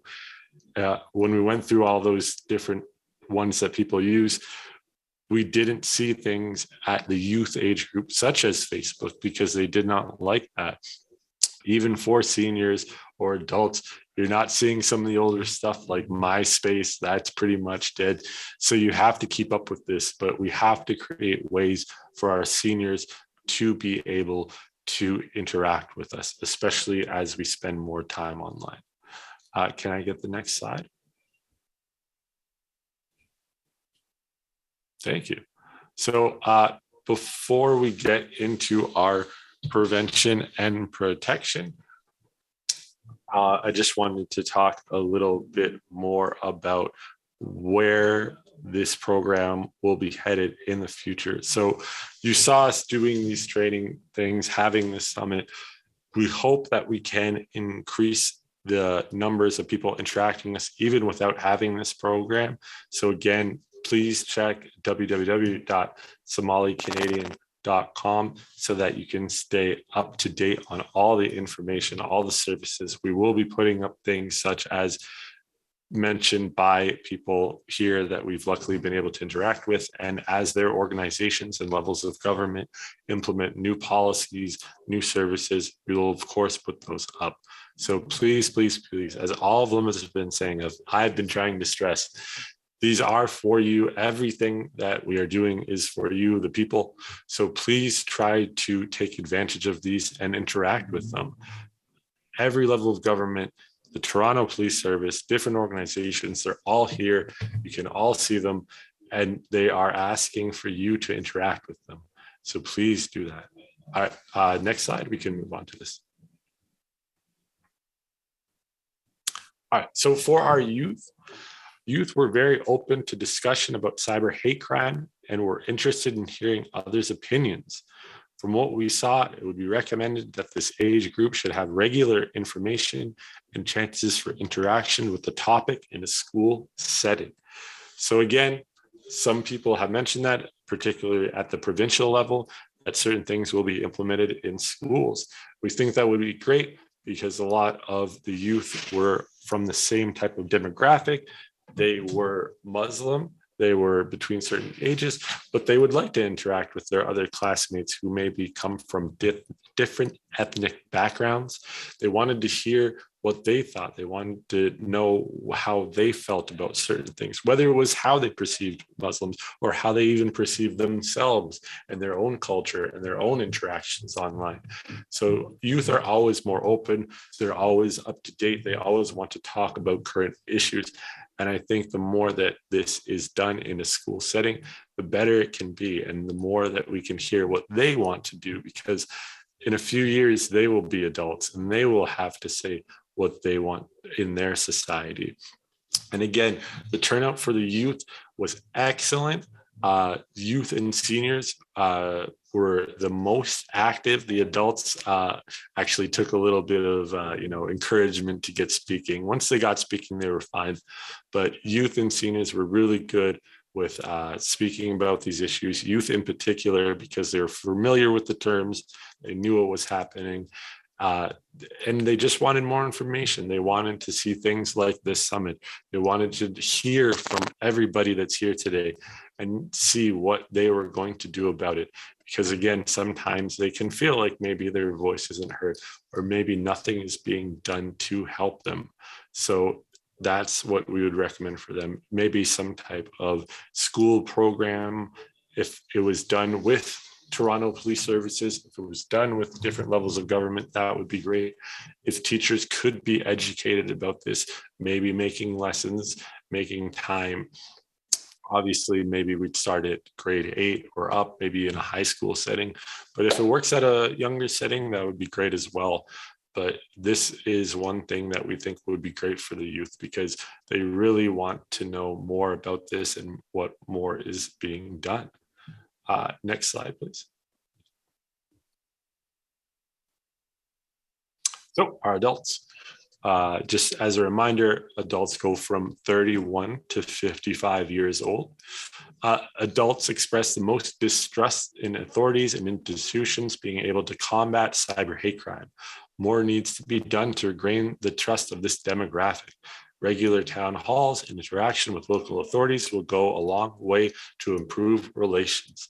So again, we've been talking about this the whole summit. This age group, particularly if they were a little bit older, maybe 40 plus, they did have a lot of distrust in authorities and institutions, but you can see them all here today. They're all here today speaking about this, saying what can be done. So I think opening up more avenues of communication would be best to regain their trust. Again, as I said, this is a hybrid event, and we have had many people come throughout this summit. It started at 12, and people have taken their lunch breaks. They've taken their coffee breaks to stop over here and say hello, to watch a little bit, and then go back to work or go back to school or whatever they are doing. So thank you to everybody for that. But it would be great if there was regular town halls, interactions with local authorities where they could speak to this. And especially if they could advertise those, because again, a lot of these things do happen, but people don't know about it. It was quite the experience for us to plan this summit, because once a lot of people heard about it, more and more people wanted to join, more and more people signed up. I'm not sure of the numbers right now, because as I said, the Zoom is only for speakers, but on the Hopin as well as the YouTube, I'm sure we are reaching double digits, high double digits, probably maybe even triple digits. So thank you to everybody for being here. But again, try to learn what your local community is doing. Try to learn where they're having these meetings, where they're having these interactions. For us in North Etobicoke, we have just launched with other partners, other organizations, and the City of Toronto, a North Etobicoke cluster website. So I will not bring up that website right now, but I'll tell you a little bit about it. So the North Etobicoke cluster website can give you a lot of information, news, services, and all the organizations. If you click on an organization such as the Somali Canadian Association of Etobicoke, you can find all our information, contact information, different programs, languages we speak. I know it's all there because I helped write it. So please just go through that and learn what your local community is doing. We are also always looking for volunteers. So if anybody's watching this and they are in Etobicoke, particularly North Etobicoke, you can help us with some of our programs, such as this one, which is ending, but hopefully we can continue it in some type of capacity. We run many food programs now, and you could help us with distribution of food. Moving forward, we'll have even more seniors programs, which I know are very popular, as well as hopefully more youth programs, educating youth and training them for now in-demand skills and in-demand jobs. So again, more needs to be done to create avenues of communication, but a lot of these avenues of communication already exist. You can contact your local councillor or member of provincial parliament or member of parliament. You can contact organizations such as us or the Canadian Race Relations Foundations, and you can interact with them. For us, obviously we are known in the community, but again, we just sent emails to people, asked if they'd like to speak, and we had a lot of people get back to us. So many so that we had to be somewhat selective on who was allowed to speak. So I apologize to anybody if they wanted to speak and we were not able to make time for them. If you'd like to speak at any other point, or maybe even just speak to some youth, we can certainly arrange that. So please just contact us. Next slide, please. All right, so next is our seniors. So again, seniors are 55 plus. The COVID-19 pandemic has isolated our seniors, and with a lot of social interactions moving to online, coupled with their low digital literacy, it has left them unable to play the same role they once had in our community. There needs to be more training sessions for seniors to learn about technology and close the digital gap they are experiencing. So even for us, I'll give an example. When we started this, restrictions were in place. We had to do it through Zoom, and a lot of the seniors did not know how to do it. So we had to send them the link mainly through WhatsApp, as we showed that as one of their favorite online platforms. We taught them how to click the link, how to interact. It there were some growing pains, but now I think we're some on the hop in. There are some on YouTube watching this. So it's great to see. And they were very interactive once they learned how to use all the features. And we created some information packages for them so that they could interact with us online. Again, though, we feel that they have been somewhat left behind as Canadians move to more digital platforms. Things that we take for granted, as I said before, things like online banking, even simple things as registering for your COVID-19 vaccine. We are helping a lot of people with that. We still help people with that. If you're looking for your first, second, or third dose, please just reach out to us. We can help you get that. But a lot of them were having trouble with the website to register. They were put in a queue. They didn't understand what that meant, so they would just leave. They'd come back. They were put in the queue again, and they didn't understand why their place wasn't held. And that's not their fault. They just don't understand how that platform worked, and we were happy to help them with it. We were happy to register them by ourselves. They would just give us all their information and we do it for them. But of course, it's easier to teach someone something than to do it for them, because we might not always be there for them and they might need to do something by themselves. And hopefully moving forward, as we said, we could create more opportunities to train our seniors. For an example, I know that in South Korea, there are a lot of seniors now, and they're trying to help them with their digital literacy. They have created robots for them. And I suggest you all look up these articles and the videos, because it's quite heartwarming to see these people that maybe thought robots would just be a science fiction feature in the future. But now they're able to interact with them. The robots are able to teach them, oh, here's how you do this on your smartphone, or here's how you do this online. And it's great. And it's been very successful. So training sessions don't just have to be, you join Zoom, I tell you this, I tell you that. It can come in many different forms, whether information packages, maybe even commercials, maybe even as being done in South Korea, robots visiting seniors and teaching them how to do things. So again, whether or not they are newcomers, if the English is their first language, for a lot of our seniors, their digital literacy level is very low. So we need to bring that up if they are to interact with us in the future, because even if restrictions and ease, people are still finding online now to be a valid form of interaction, and they should be able to share their experiences, to share their day, to share photos of what they're doing with other people online. Next slide, please. All right, so we're almost at the end, but we will save a little bit of time. So overall, what can we learn from this? So one of the things is over 90% of all participants did not know how to report a cyber hate crime.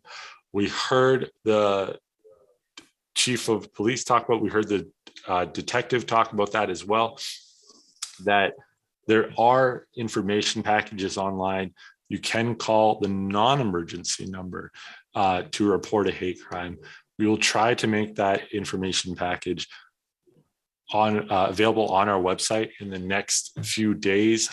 Just because of logistics, I don't know if we'd be able to get it up today, but certainly by the end of the day tomorrow. So please go to www.somalicanadian.com to read it over whenever you have spare time. It's not any homework or anything like that. But again, when we had these, a lot of the people, youth, adults, seniors, they didn't know how to report a hate crime. A lot of the youth knew what a cyber hate crime was, but they didn't know how to report it. They just thought, again, it's something where, oh, they did that, they did it anonymously. There's no way that I can somehow seek justice for this. But there are many different avenues for you to pursue. So again, education is the best thing. And a lot of, as we said, seniors did not know what a cyber hate crime was. They thought, oh, like that's odd, or that's, silly that they would say that. and then they'd go about their day. But it is a cyber hate crime, same as any other. It does not have to be physical. So for them, we were trying to teach them that, oh, this is what a cyber hate crime was. But again, a lot of them don't spend a lot of time online, and they were more familiar with actual in-person hate crimes, which is very unfortunate. We had a lot of stories of people getting assaulted, whether physically or verbally on the street, or even coming out of their local mosque. So hopefully moving forward with all these new rules and regulations and it becoming more known, that this will decrease, that people don't have to see this in their everyday life. But again, if we do not speak up, if we do not make our voice heard, this will not change. We need to tell people that this is happening to our community, that we are not okay with it, and we would like to see change. So hopefully we can see more people interacting with our programs and services and other organizations' programs and services in the future. Things like this, the National Council of Canadian Muslims currently have a report and incident feature on their website to report hate crime. More institutions that need to do this, as we said, to promote a culture of reporting hate crime, whether online or in person, to stop the normalization of hate. It was very, very heartbreaking to hear stories where people said, oh, this happened to me. And we were honestly shocked. Horrible, horrible things. And they were very nonchalant about it. And we said to them, like, that shouldn't happen to you. Like, you should report that. And they're like, they not oblivious, but they did not see it as big a deal as what it was. So if we continue to make our voices heard, if we continue to make people aware of these situations, they will know that it is not okay. Right now, we're going to move to another speaker. I can already see him there, Faisal Hassan, our member of provincial parliament. Hello, sir. How are you? Good afternoon. I'm well, thank you. And you, how are you doing? I'm all right. I'm getting a little bit of a voice because I've been talking so much, but I can power through it. It's okay. That's all right. All right. So the floor is yours. Go ahead. Well, thank you. Thank you. Hello, friends and neighbors and brothers and sisters. I would like to thank Osman Ali, the Executive Director for the Somali Canadian Association of Etobicoke, for organizing such an important event for our community, the Muslim Cyber Hate Crime Virtual Summit. It is my honor to be able to speak to you today. And I understand the participants are joining in virtually and in person for a series of educational events and important workshops and discussions. For those that may not know me well, allow me to provide a brief background. My name is Faisal Hassan, and I was first elected to the provincial legislature in June 7, 2018, as the member for the Great Riding of York South-Weston. In the 2018 election, the Ontario NDP elected several Black leaders from across the province, and I'm proud to serve as member of the Ontario's very first Black caucus. And just a few weekends ago, we elected Jeanette Brady as the first Black president of the Ontario NDP. As the critic for youth opportunities for the official opposition and member of the Ontario's Black caucus, I see and hear the struggles of our community members daily. Friends, neighbors, brothers and sisters, racism and hate takes many forms. It could be words on the street for what someone is wearing, not rented to you because of how you look, a job promotion that doesn't come to you as is deserved, all the way to actual violence, which we have sadly too often and too recently witnessed. Hate speech and bullying on the internet has only fueled actions against Black, racialized, and Muslim communities. It is wrong that behind numerous platforms, groups, and individuals can sow the seeds of hate. Young people are particularly a target and at risk of cyberbullying and hate. It is unacceptable that in 2022, we do not have federal regulations dealing with regulating social media platforms and the web companies that operate those sites. When online discussions can fuel real life violence, we need to seriously address why we still allow cyber giants to allow platforms for this to take place. Friends, neighbors, brothers and sisters, provincially, the Darkford government signaled right away where they stood on fighting racism when they abolished the independent office of the Anti-Racism Directorate. They did this in despite of the 2017 study that showed hate crimes against Muslims in Ontario and had rose an alarming 207%. Recently, I had the honor of raising in the legislature to table a bill entitled Our London Family Act. This bill was created in response to the tragic events where 3 generations of the Afsar family were killed in an Islamophobic terror attack in London. Our leader, Andy Horvath, along with the National Council of Canadian Muslims, worked together on a bill that would provide new tools for Ontario schools to combat all forms of racism, create safe zones and around religious institutions, establish an Ontario Anti-Racism Advisory and Advocacy Council, and review hate crimes and hate-motivated incidents in Ontario in order to reduce their occurrences. I tabled this important bill on February 23rd,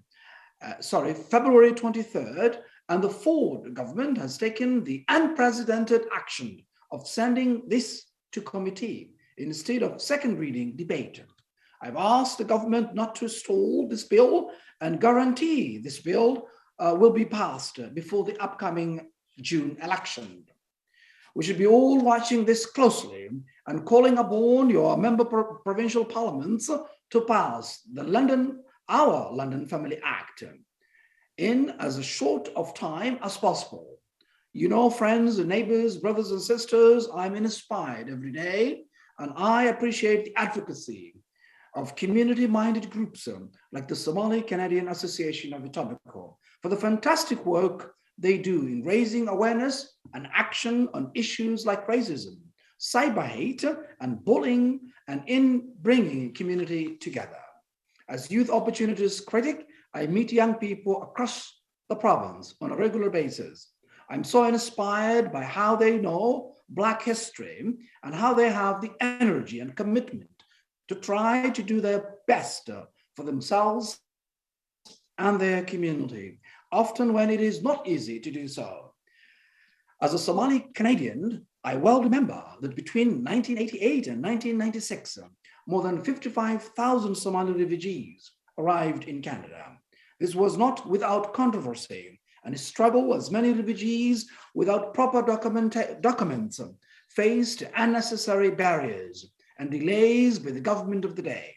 This amounted to systemic racism and left refugees to access Canada without government or humanitarian organizations.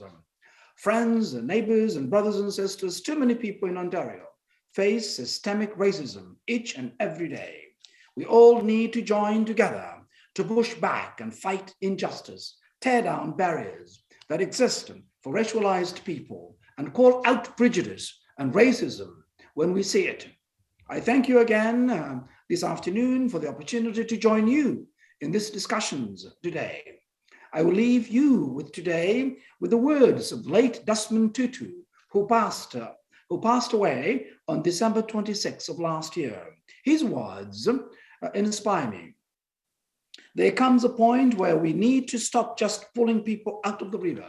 We need to go upstream and find out where they are falling in. Thank you to everyone And thank you to friends, neighbors, and brothers and sisters.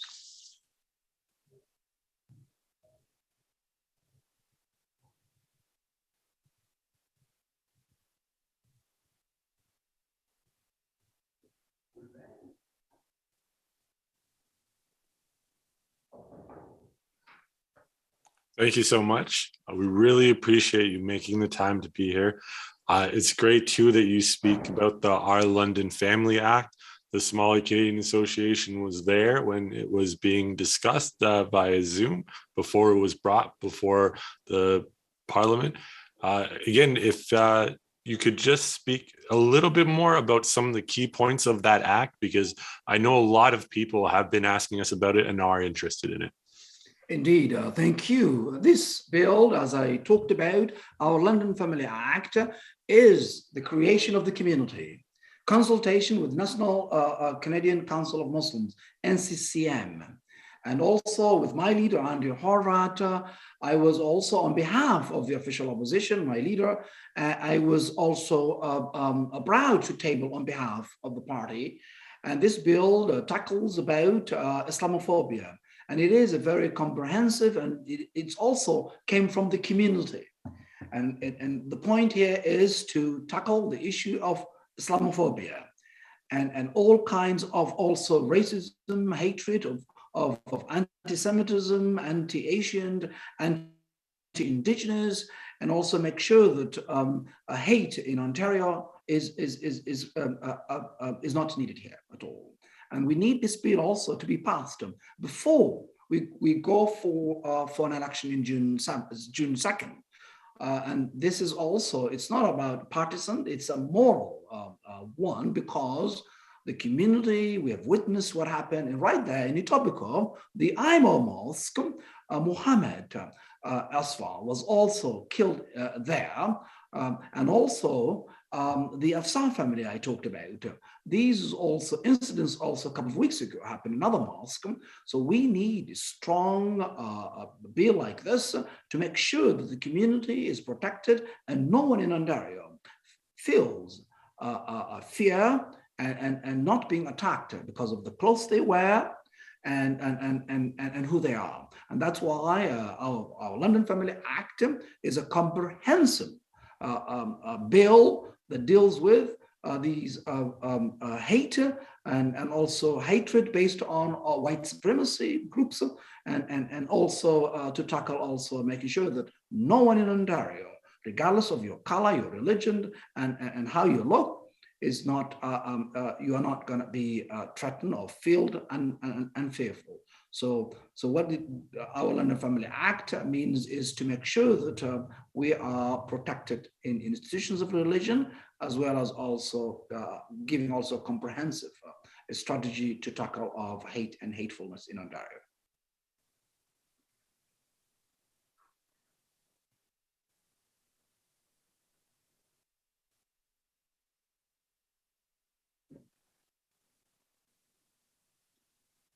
So yes, thank you so much for explaining that. As I said, a lot of people are interested in it. I know sometimes it's not a lot of fun to read through bills, but I think this one is very important, and I encourage everybody to read through it and to see what is being proposed, because I think it is excellent. So thank you so much for making time for us. We appreciate it. Thank you very much. And also, if I may also say that if you are, regardless of where you reside, please contact your member provincial parliament and to the Premier and to the government to make sure that this bill is no longer stalled, and bring it from the committee directly into debate, and also passing it before we go to election. Yes, of course. Thank you so much. And we have been speaking about that at length. Please contact your local members of parliament, members of provincial parliament, your councillors, organizations. Please just talk to them and bring up these issues, because a lot of them want to know what you want. And if you don't say anything, they won't think that it's important, that you do not want it. So please make sure that you explain that you want these things to change, that you want your voice heard. Again, thank you so much for making time for being with us today. Thank you for having me. Thank you. Have a great day. All right, so now we are just going to pivot a little bit from the schedule because things are moving a little bit faster.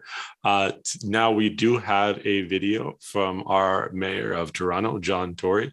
Again, he's very busy right now, but he took the time to make us an excellent video, so we thank him for that. And right now we would like to play that. So people in the studio, let's set it up. Hello, Mayor John Tory here, and it's my distinct pleasure to join you for the Muslim Cyber Hate Crime Virtual Summit. I'd like to share my appreciation to the Somali Canadian Association for convening everyone to address this critical issue, and I want to thank them as well for their work at large serving the community since 1987. Even as recently as this past week or so, I've had a chance right up close to see the work that's being done in our wonderful Somali community by the association. And you know, the work that's being marked by this summit today is of utmost importance, especially in the face of Islamophobia in Toronto and in Canada at large. This kind of hate and bigotry and prejudice, they have absolutely no place in our city or anywhere in our country, online or offline. So I want to thank you all for your commitment to fighting this and empowering the community with greater capacity to address online hate, and importantly, to develop effective solutions to combating the troubling rise in Islamophobia in social media and in other online and offline spaces. I'm so thankful that there are important initiatives such as this that are making a real difference, driving change, forging safer spaces for all. As Mayor of Toronto, I want to reiterate my firm solidarity with Toronto's Muslim community and my devotion to eradicating Islamophobia wherever it persists in our city. Throughout my time as mayor, I've learned so much about Islam and even more about our Muslim community. I have repeatedly encountered acts of compassion and warmth and caring and generosity from this faith community, and I have come to understand that all of those things are rooted in the tenets of the faith itself, just like many other faiths in our city, which place such a high priority on caring for each other and caring for the community. So it's up to all of us to make sure that misinformation and worse are not allowed to stigmatize and to form negative feelings against this faith community. So I wish you all a very productive and constructive summit, and I look forward to hearing about your findings and action items and how we can support this important work here at the City of Toronto. Thank you. Great. Again, thank you to the Mayor of Toronto, John Tory, for his message. Again, throughout the day, we have seen that all levels of government are here, different organizations as well, and they're all here to support you and to say what they are doing to help your voice be heard. But again, a voice is only heard if it is spoken.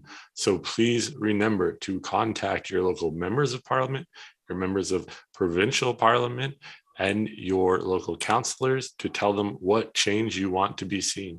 Because without you speaking up and making yourself heard, they will think that you are okay with how things are happening now. And we can see these attacks at mosques. We can see these attacks on people on the streets. They are not okay and they should not be happening. So again, please, please, please make your voice heard. It's great to see so many people in the studio. It's great to see so many people on the Hopin, on the YouTube. So please just make yourself known. And I know when we started this, there was a focus more on the Etobicoke community, but we got a lot of messages of support or even questions from across Canada, from coast to coast to coast. People in Edmonton, people in Nova Scotia. So please, if you are in a different place, if you need help to organize something similar, please contact the Somali Canadian Association of Etobicoke. Again, our number is 416-742-4601. Our website is www.somalicanadian.com. Both our emails are on there. Please, we can help you to set up your own one.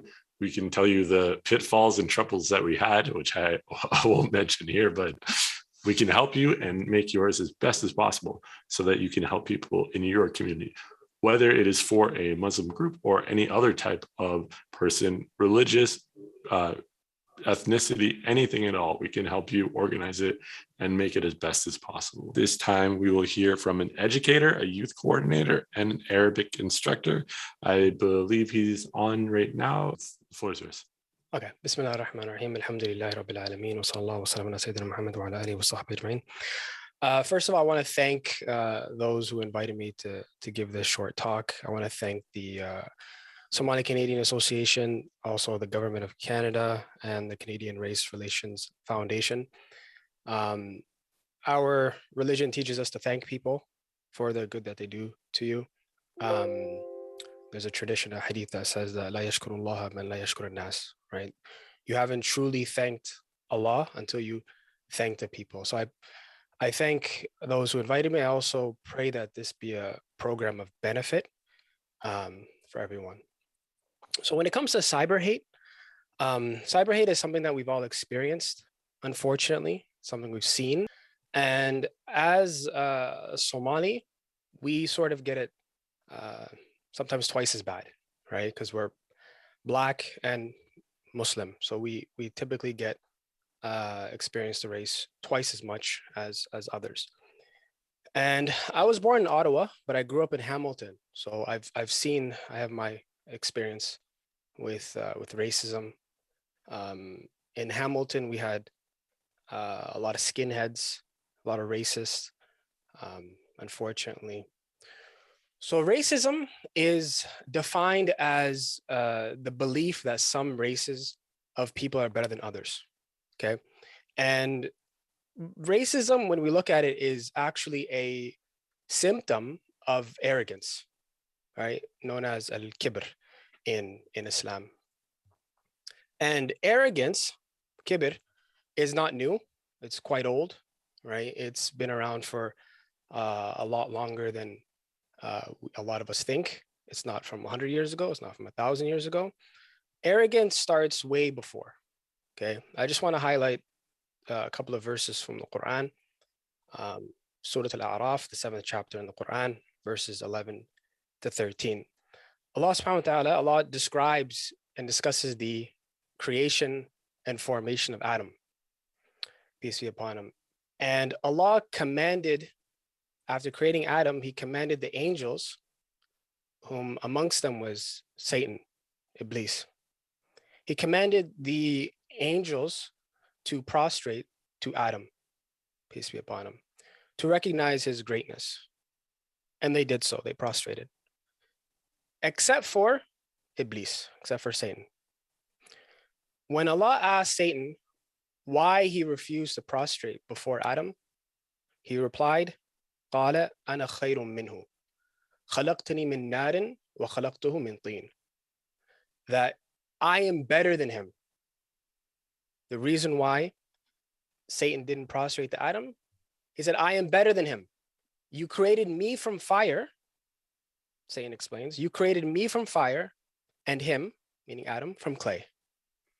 He believed that what emanates or what originates from a better source shouldn't be asked to prostrate to something from a lower source, a lower element.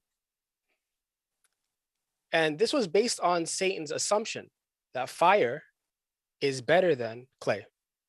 Similarly, the racist, one who's racist, I ask him or her, how do you know that your race is better than another race? Based on what assumption, right? Why are you assuming that your race is better than another race? Continuing with the verse and the analogy of Satan, let's just suppose that fire is better than clay, right? Let's just suppose and assume, that your race is better than another's race. Just because a material is better than another, right? Just because a material is better than another, that doesn't necessarily mean that whatever is formed from that material will also be better. Right? We believe in Islam that virtue comes from Allah. So the entire logic of Satan was completely flawed, right? He looked at the physical and not the spiritual. And racism is satanic. It's something Satan-like, right? The racist has taken Satan as his role model. And there's no place for arrogance in any religion. It's not even logical, as we've seen. And we shouldn't think that, we're not susceptible to arrogance, and arrogance is only for some people. Everybody is susceptible to arrogance, right? Arrogance is described, al-kibr is described by Ahmed al-Zarruq, rahimahullah, the 15th century Moroccan scholar. He says, al-kibr اعتقاد المزية وإن كان في أدنى درجات الضعف. That believing superiority over another, even if you are at the lowest class. Like you could be the lowest of the low and still be arrogant. You could still have arrogance. So it's arrogance that blinded Iblis, Satan, from the command of God. And the verse after, Allah says, قَالَ فَهَبِطْ مِنْهَا فَمَا يَكُونُ لَكَ أَن تَتَكَبَّرَ فِيهَا فَاخْرُجْ إِنَّكَ مِنَ الصَّاغِرِينَ. Allah said to him, then get down from paradise. It is not for you to be arrogant here. It is not for you to be arrogant here, referring to paradise. So get out. You are truly one of the disgraced. So the reason, or one of the main reasons why Iblis was kicked out of paradise was because of his arrogance. And we know from another hadith, a tradition where the Prophet, peace be upon him, said, لا يدخل الجنة من كان في قلبه مثقال ذرة من كبر. That whoever has an atom's weight of arrogance will not enter paradise. The smallest amount of arrogance, you will not enter paradise. And Canada is a very diverse place. And unfortunately, we have a lot of racism here, discrimination. And this is probably one of the last countries we should see something like this, right? And we all have a responsibility when we see racism, even if it's not towards us, if it's towards other people, right? We should stop the person committing these hate crimes, advise them, right? And also we should know that we shouldn't retaliate. We shouldn't react to racism with racism as well, right? A lot of people think someone did this to me or said this to me, I'm going to say something back to them, right? We shouldn't be involved in things like that. Rather, Islam teaches us to educate people, right? Cyber hate is real. Growing up, we used to say, sticks and stones can break my bones, but words can never hurt me. That was the biggest lie a lot of us have ever heard in our lives. So I end here and I ask Allah subhanahu wa ta'ala to forgive us our shortcomings and to strengthen our bonds and our connections and make the world a better place, and to reward the people that put together this program, right? It's these sort of educational programs and seminars that we need to make the world, even if it's a fraction of a percent better, right? That's all we need. That's all we ask for. Thank you very much. We can hear from our executive director, Mr. Osman Ali, who I can see there in the studio. So, hello, sir. Can we hear you? Thank you so much, Adam. I really appreciate all the work you did today. Before everything, I wanted to say Assalamu alaikum wa rahmatullahi wa barakatuh. بعد تحية الإسلام. Ladies and gentlemen, thank you for attending the Muslim Cyber Hate Crime. This project is funded by the generosity of the federal government and the Department of Canadian Heritage. It was a one-year work that is ending today, and we appreciate all the work that the staff and everybody did, especially the people who participate about the research, the seniors, the youth, and community. We had a lot of questions. Some of them we answered, others we referred to the proper. So before anything, I wanted to thank all the guest speakers. We had too many guest speakers, and we appreciate.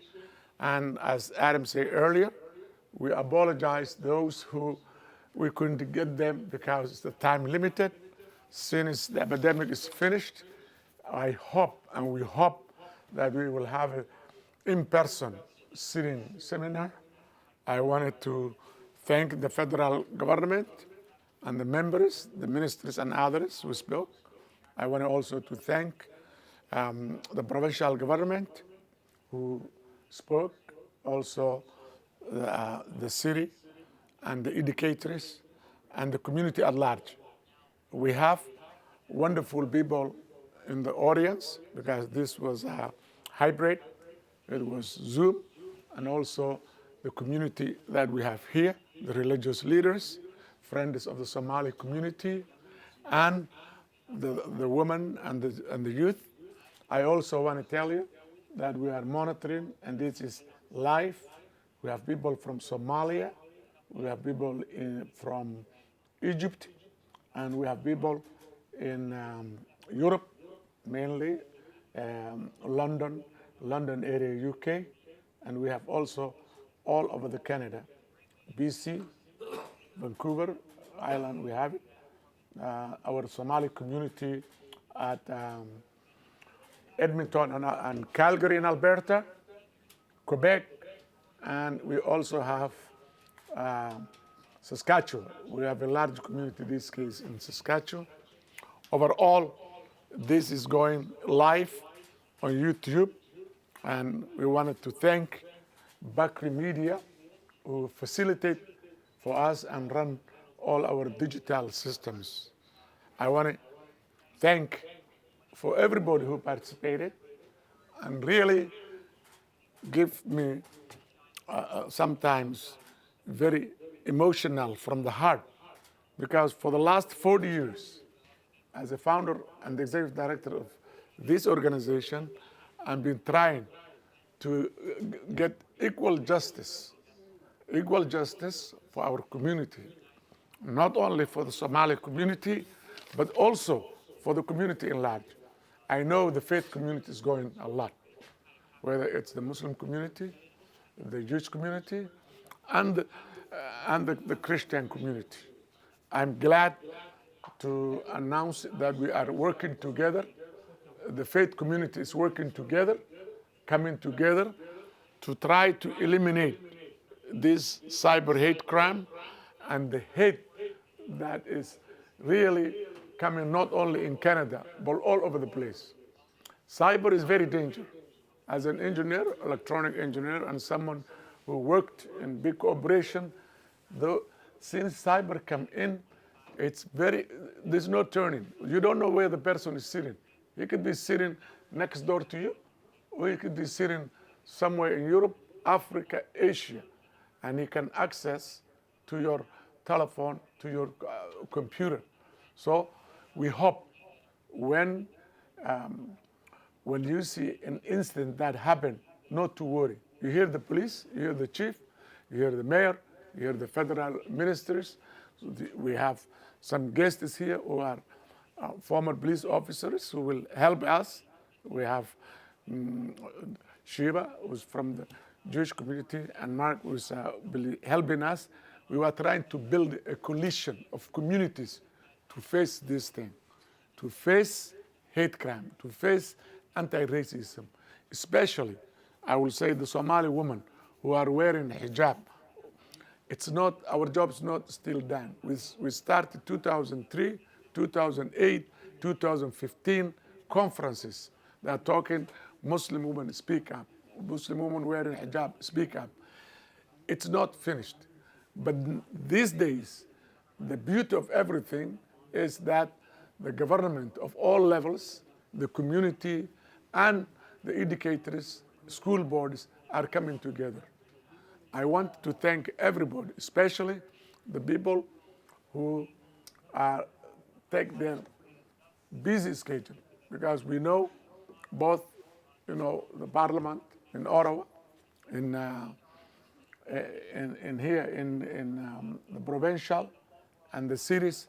There's so many programs that was going today because it's the end of March. And those of you not familiar with, our fiscal year starts April 1st and it finishes March 31st.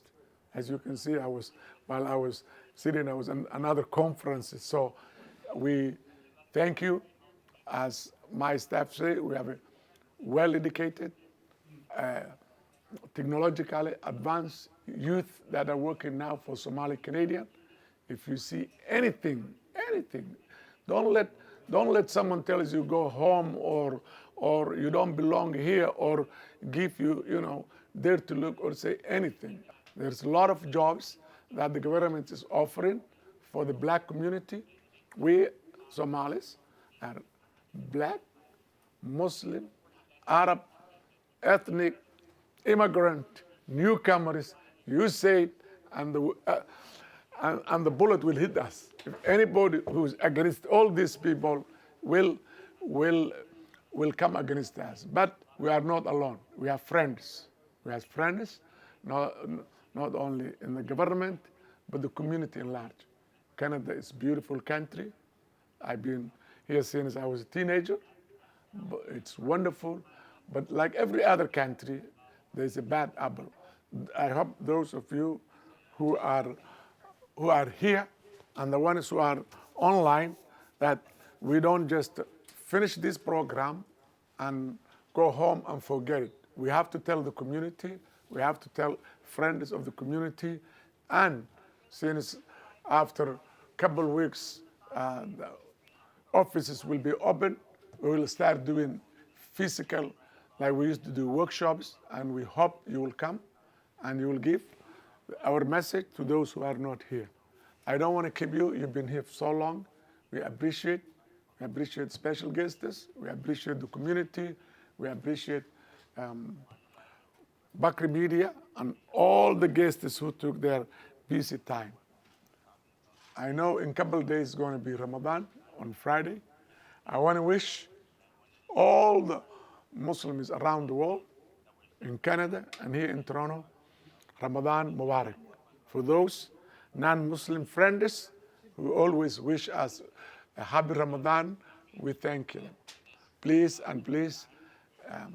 make sure that when you need something, you call Somali Canadian Association and other communities.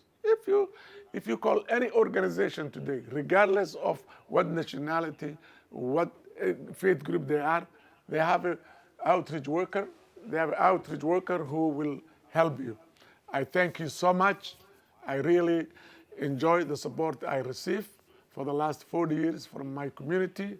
I love you, all of you. Thank you. God bless you. Have a wonderful day. Thank you. Thank you. Thank you. But they're all wonderful, beautiful people. We appreciate everything that they did. Again, very thankful to Bakri Media for putting this on for us. They've done a wonderful job. It's helped us do a better presentation for all of you to simulcast it everywhere, which, I mean, I don't even know how to do. So thank you to them for that. Thank you to everybody that came to the studio itself, made time in their day to come here to speak with us when we had our short little break. We'll speak with them after, of course. And again, all of this information we'll try to put up in the coming days so that you can see what these people were talking about, because it is real stuff. They didn't just say it because they wanted something to say here.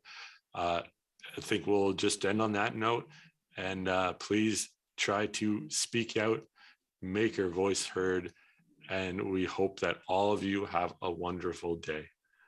Okay? All right. Goodbye.